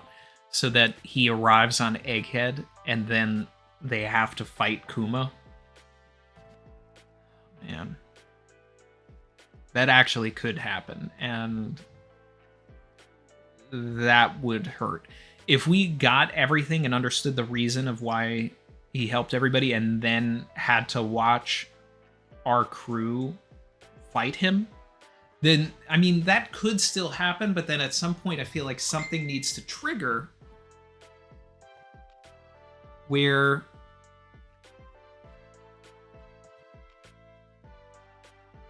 he gets a little piece of him back. Like, I could see that being the start, but then there was some sort of thing that him and Vegapunk set up, right? clandestine way to kind of bring him back if he ever came to Egghead. Hence the paw room, something like that. Like, there has to be some sort of failsafe to turn him back. Like, he plays this game for so long, but we know that he defied so many orders also. Even though he was the most loyal warlord, he still defied them at every chance. Like, obviously, he's at Goa Kingdom to get the Nikka fruit, and then says that it doesn't exist or something. And then he may go to Loguetown, and he still lets them go off and probably has a conversation with Dragon. Maybe. Right? Either way, when he gets to Thriller Bark, he's supposed to eliminate all of them. But he doesn't. When he goes to the archipelago, he's supposed to eliminate all of them. He sends them to islands where they're able to train, and then for 2 years protects their ship. He is not the most loyal warlord. He is the one that has been going against them this entire time. So for him to have a failsafe that enables him to eventually be able to take Bonney somewhere, which he probably still will never be able to do because he's probably going to die, him being able to, like, see Bonney one last time, see the evolution of the Nikka fruit, the return of Nikka, like that, like, he needs that catharsis as a character. Look at all the things he's been through in his life. And I don't think Oda is so cruel that he won't give him that.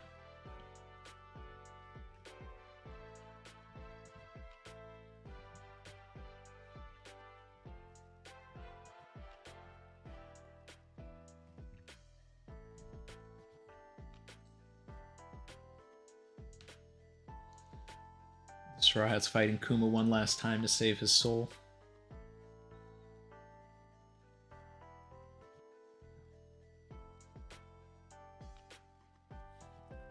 Did the memory bubble disappear after Bonney used it? No, because we saw her get kicked out and then she went back into it. So it's... I buy that it's still there.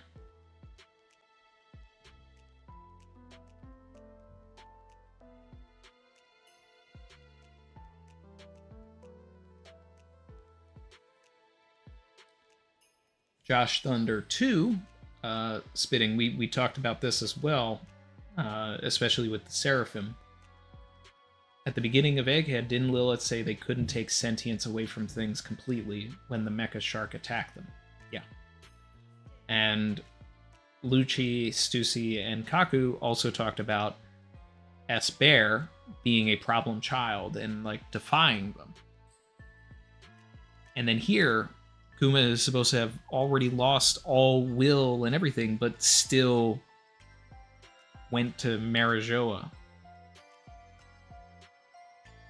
and fought Akainu and is probably on his way to Egghead. So there's something still there. A lot of him is gone, but something is still there. Primal functions.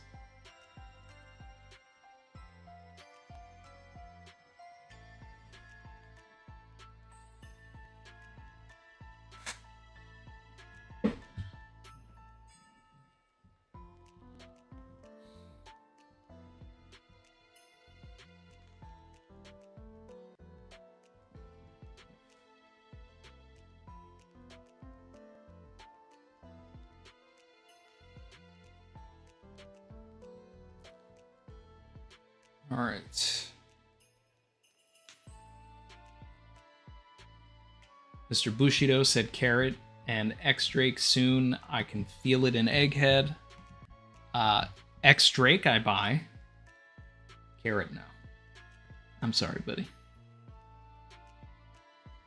Carrot's not coming to Egghead. Probably see her for your final war or something, but not here. She's got to go do some Zoe things, then come back in a big way later. But Drake? Yeah.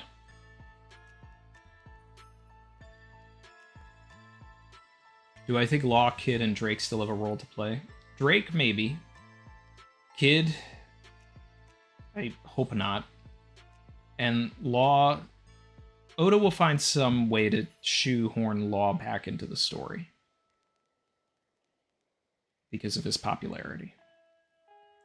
But they don't need to really be present for the One Piece. you know? Maybe Law will be there, Laugh Tale, but like Kid being there is a bit much.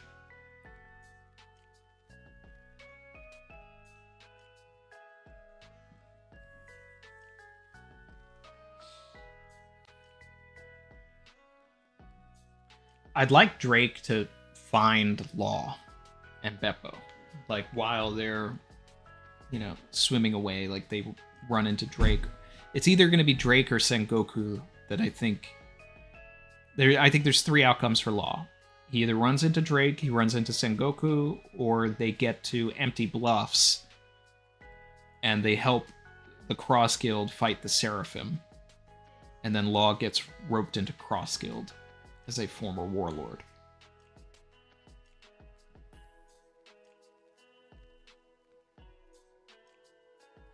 I also got super excited when I saw Drake and he didn't do anything.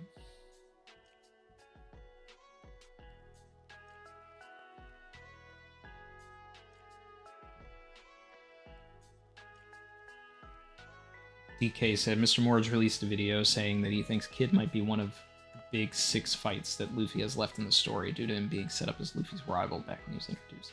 I mean, that was...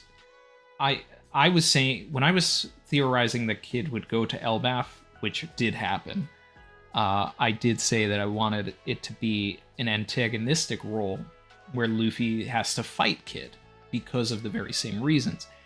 Then we got the Shanks stuff, and it was just like, okay, what else does Kid need now? But now that his rubbings have been taken away, if Oda decides to bring him back, then he could still be that role, and he needs to get the rubbings from the Straw Hats.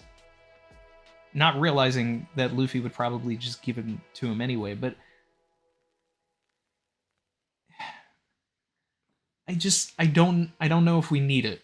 Like, there's so much that like the story's so bloated now that I think if there was room in the story for Kid, it should have happened a long time ago. So, while my initial thoughts on Elbaf had a fight between Luffy and Kid, I don't know if it's necessary now.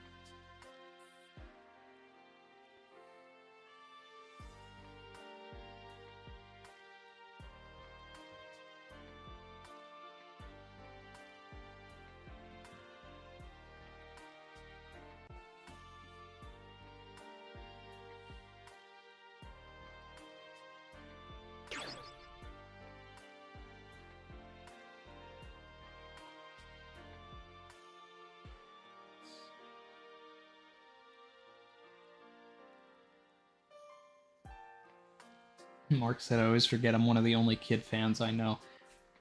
Kid's design is crazy. I like his fruit. I think he underutilized his powers. I think he's underutilized as a character. I think he's somebody that had a lot of potential and to be something really interesting in the story. But I don't think that his execution lived up to what Oda's original plans probably were for him. That's it. Like, I mean, he's still interesting. And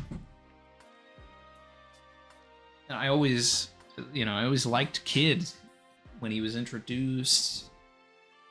But I've said this before, but he needed an arc in the post-time skip that wasn't Wano with the Straw Hats. Like, he needed a Capone situation. And then everything in Wano would have felt more warranted. Because a lot of the stuff in Wano felt like we already knew who Kid was, and we really didn't, and Oda didn't spend enough time to really flesh it out.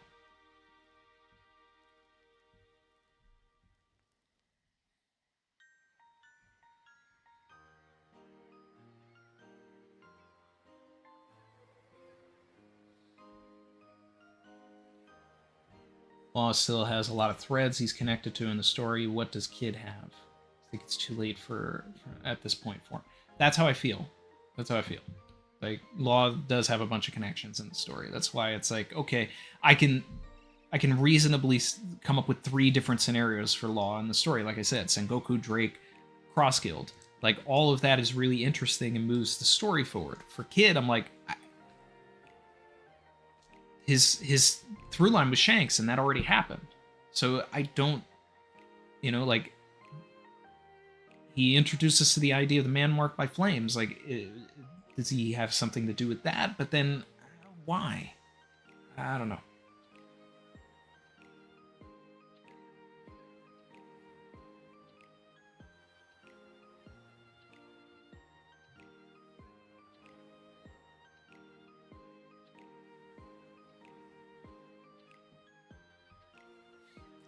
The thing about Kid is that he's like a Bellamy character, but Bellamy was done better. That's how I always feel about the character. He's somebody who's like supposed to have this realization, like he's a bad person that goes through a change and becomes like a neutral and or good person. Like, it's like that was the same arc for the character. But Bellamy was just done better. It's like you had Jaya, who's bad. That's like the Archipelago version, right? And then Dressrosa did so much more for Bellamy than I feel like Wano did for Kid.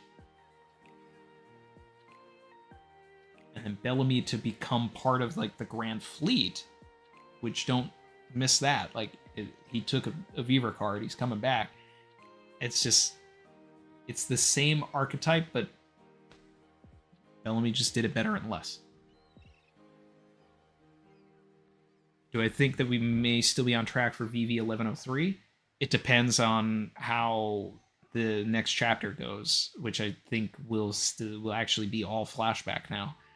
I mentioned it earlier, but it was like I'm kind of worried about it now, because I feel like when we get out of the flashback, there's going to be so much that needs to get serviced that it's like, all right, maybe we're not doing this. Vivi's coming back soon. Like, it doesn't matter. She's on her way to Egghead. We already know that. But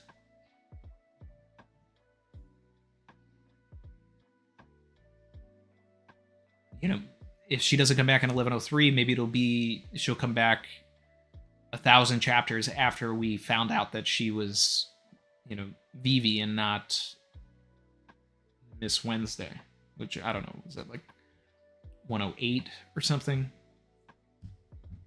Like when Mr. 5 and Miss Valentine's Day show up in Outer.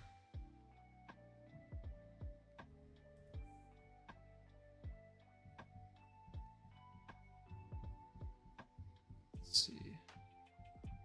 No, it's not 108.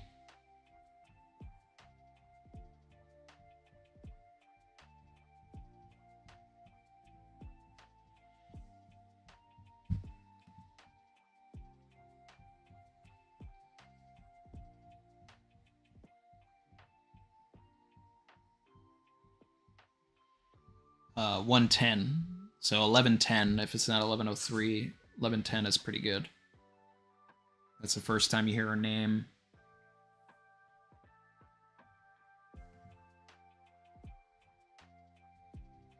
So if it's not 1103, it's 1110.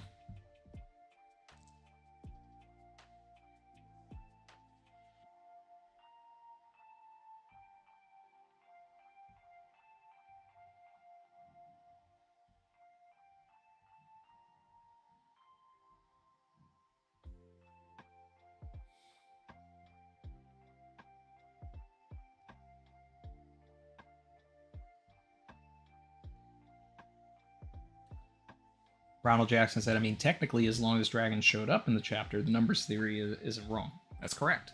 He was in the chapter. He was there. 1,000 chapters after his introduction.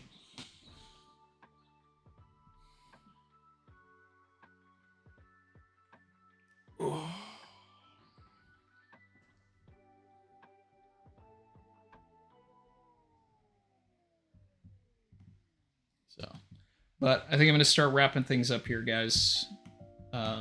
Like the stream, I'm going to put the VOD from watching 1086 on the second channel. Do check it out. It's probably one of the best reactions that I've had. Period. It is so good. It's such a good episode. And then I'm going to get to work on the analysis for this, which I think is going to be mostly theorizing what is going to happen in 1101 with all of this Luffy business.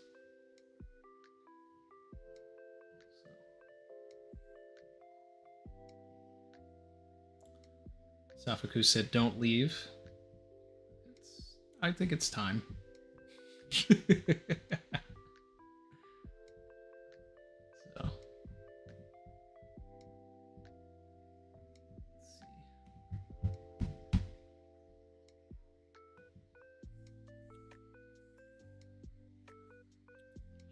When did we get the Vivi was on the way to Egghead? Morgan's was talking about how he missed out on what happened at O'Hara, and he's not going to miss the scoop at Egghead. So it's, it wasn't outright said that they were going there, but it was heavily implied that Morgan's wants the scoop for the Egghead incident.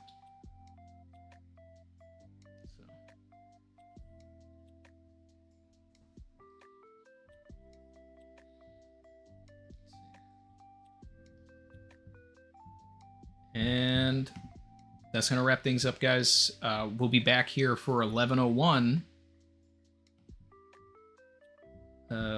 which is wild. I thought we were going to have a break, but I love this. Shout out to KProN. Super chatted right as I was about to leave. I appreciate that. Yo, how do you feel about Kuma playing such a big role in the story? Clearly he's being used to deliver some info by Oda, but I can't help but feel like it's a lot on one character. I love it. Like, Kuma has had such a big role since his introduction.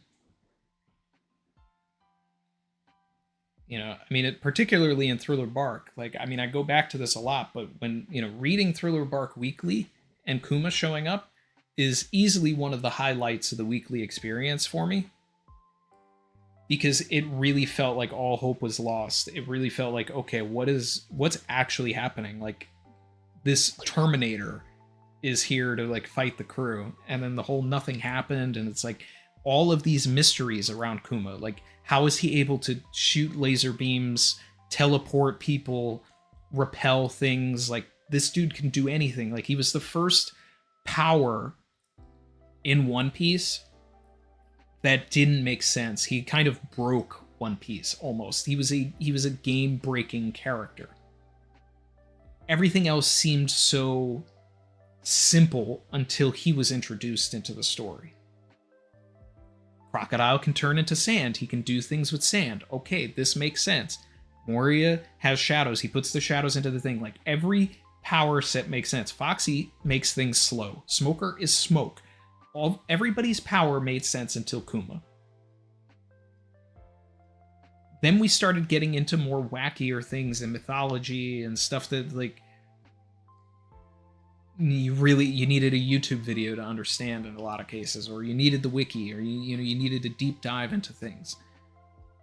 So I'm not surprised that Kuma ends up becoming this character. He goes to the archipelago. He goes and he saves everybody. Constantly, we're just questioning what are his motivations. And then finally, almost 20 years later, like, we're getting to understand what these motivations actually were in the first place. And that's crazy. And then to see that we're going to tie it back to chapter 1 in the next chapter is it's just Oda on another level. But it's also, like I talked about in the last video I did, it's Oda wearing his inspirations on his sleeve. He has a gigantic Terminator statue in his office. Like, Kuma is the representation of Arnold Schwarzenegger. He is a Terminator. And he's also a representation of all of the, like, things that Oda wants to say about religion in his story. Which, like it or not, like, Oda is trying to say things about religion. The man carries a Bible. He's had the Bible since chapter 233. That was 21 years ago.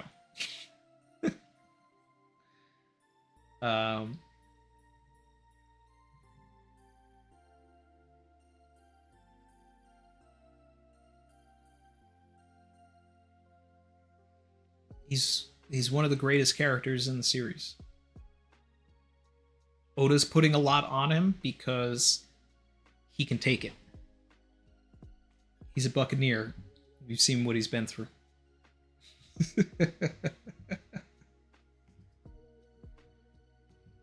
So,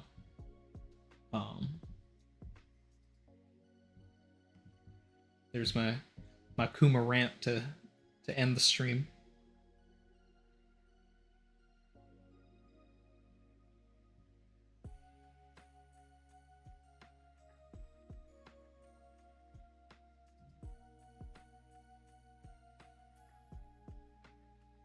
Yep, he's Deus Ex Machina.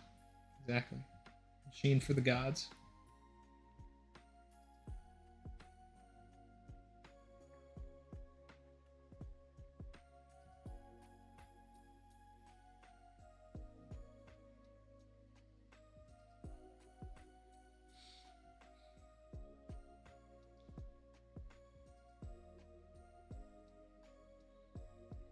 In T1, he's the baddie. In T2, he's the savior.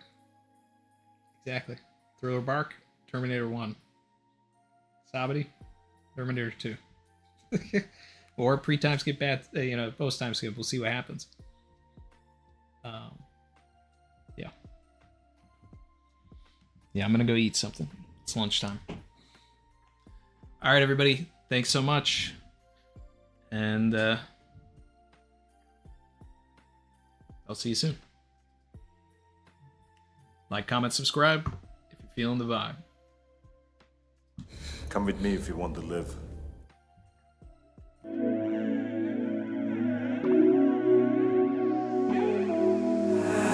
I've been swimming deep, deep. Savage.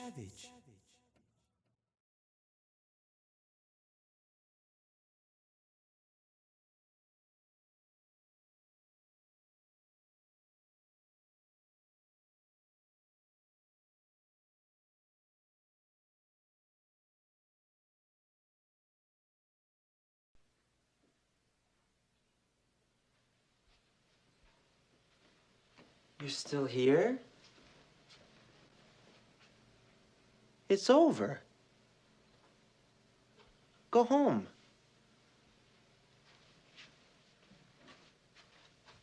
Go.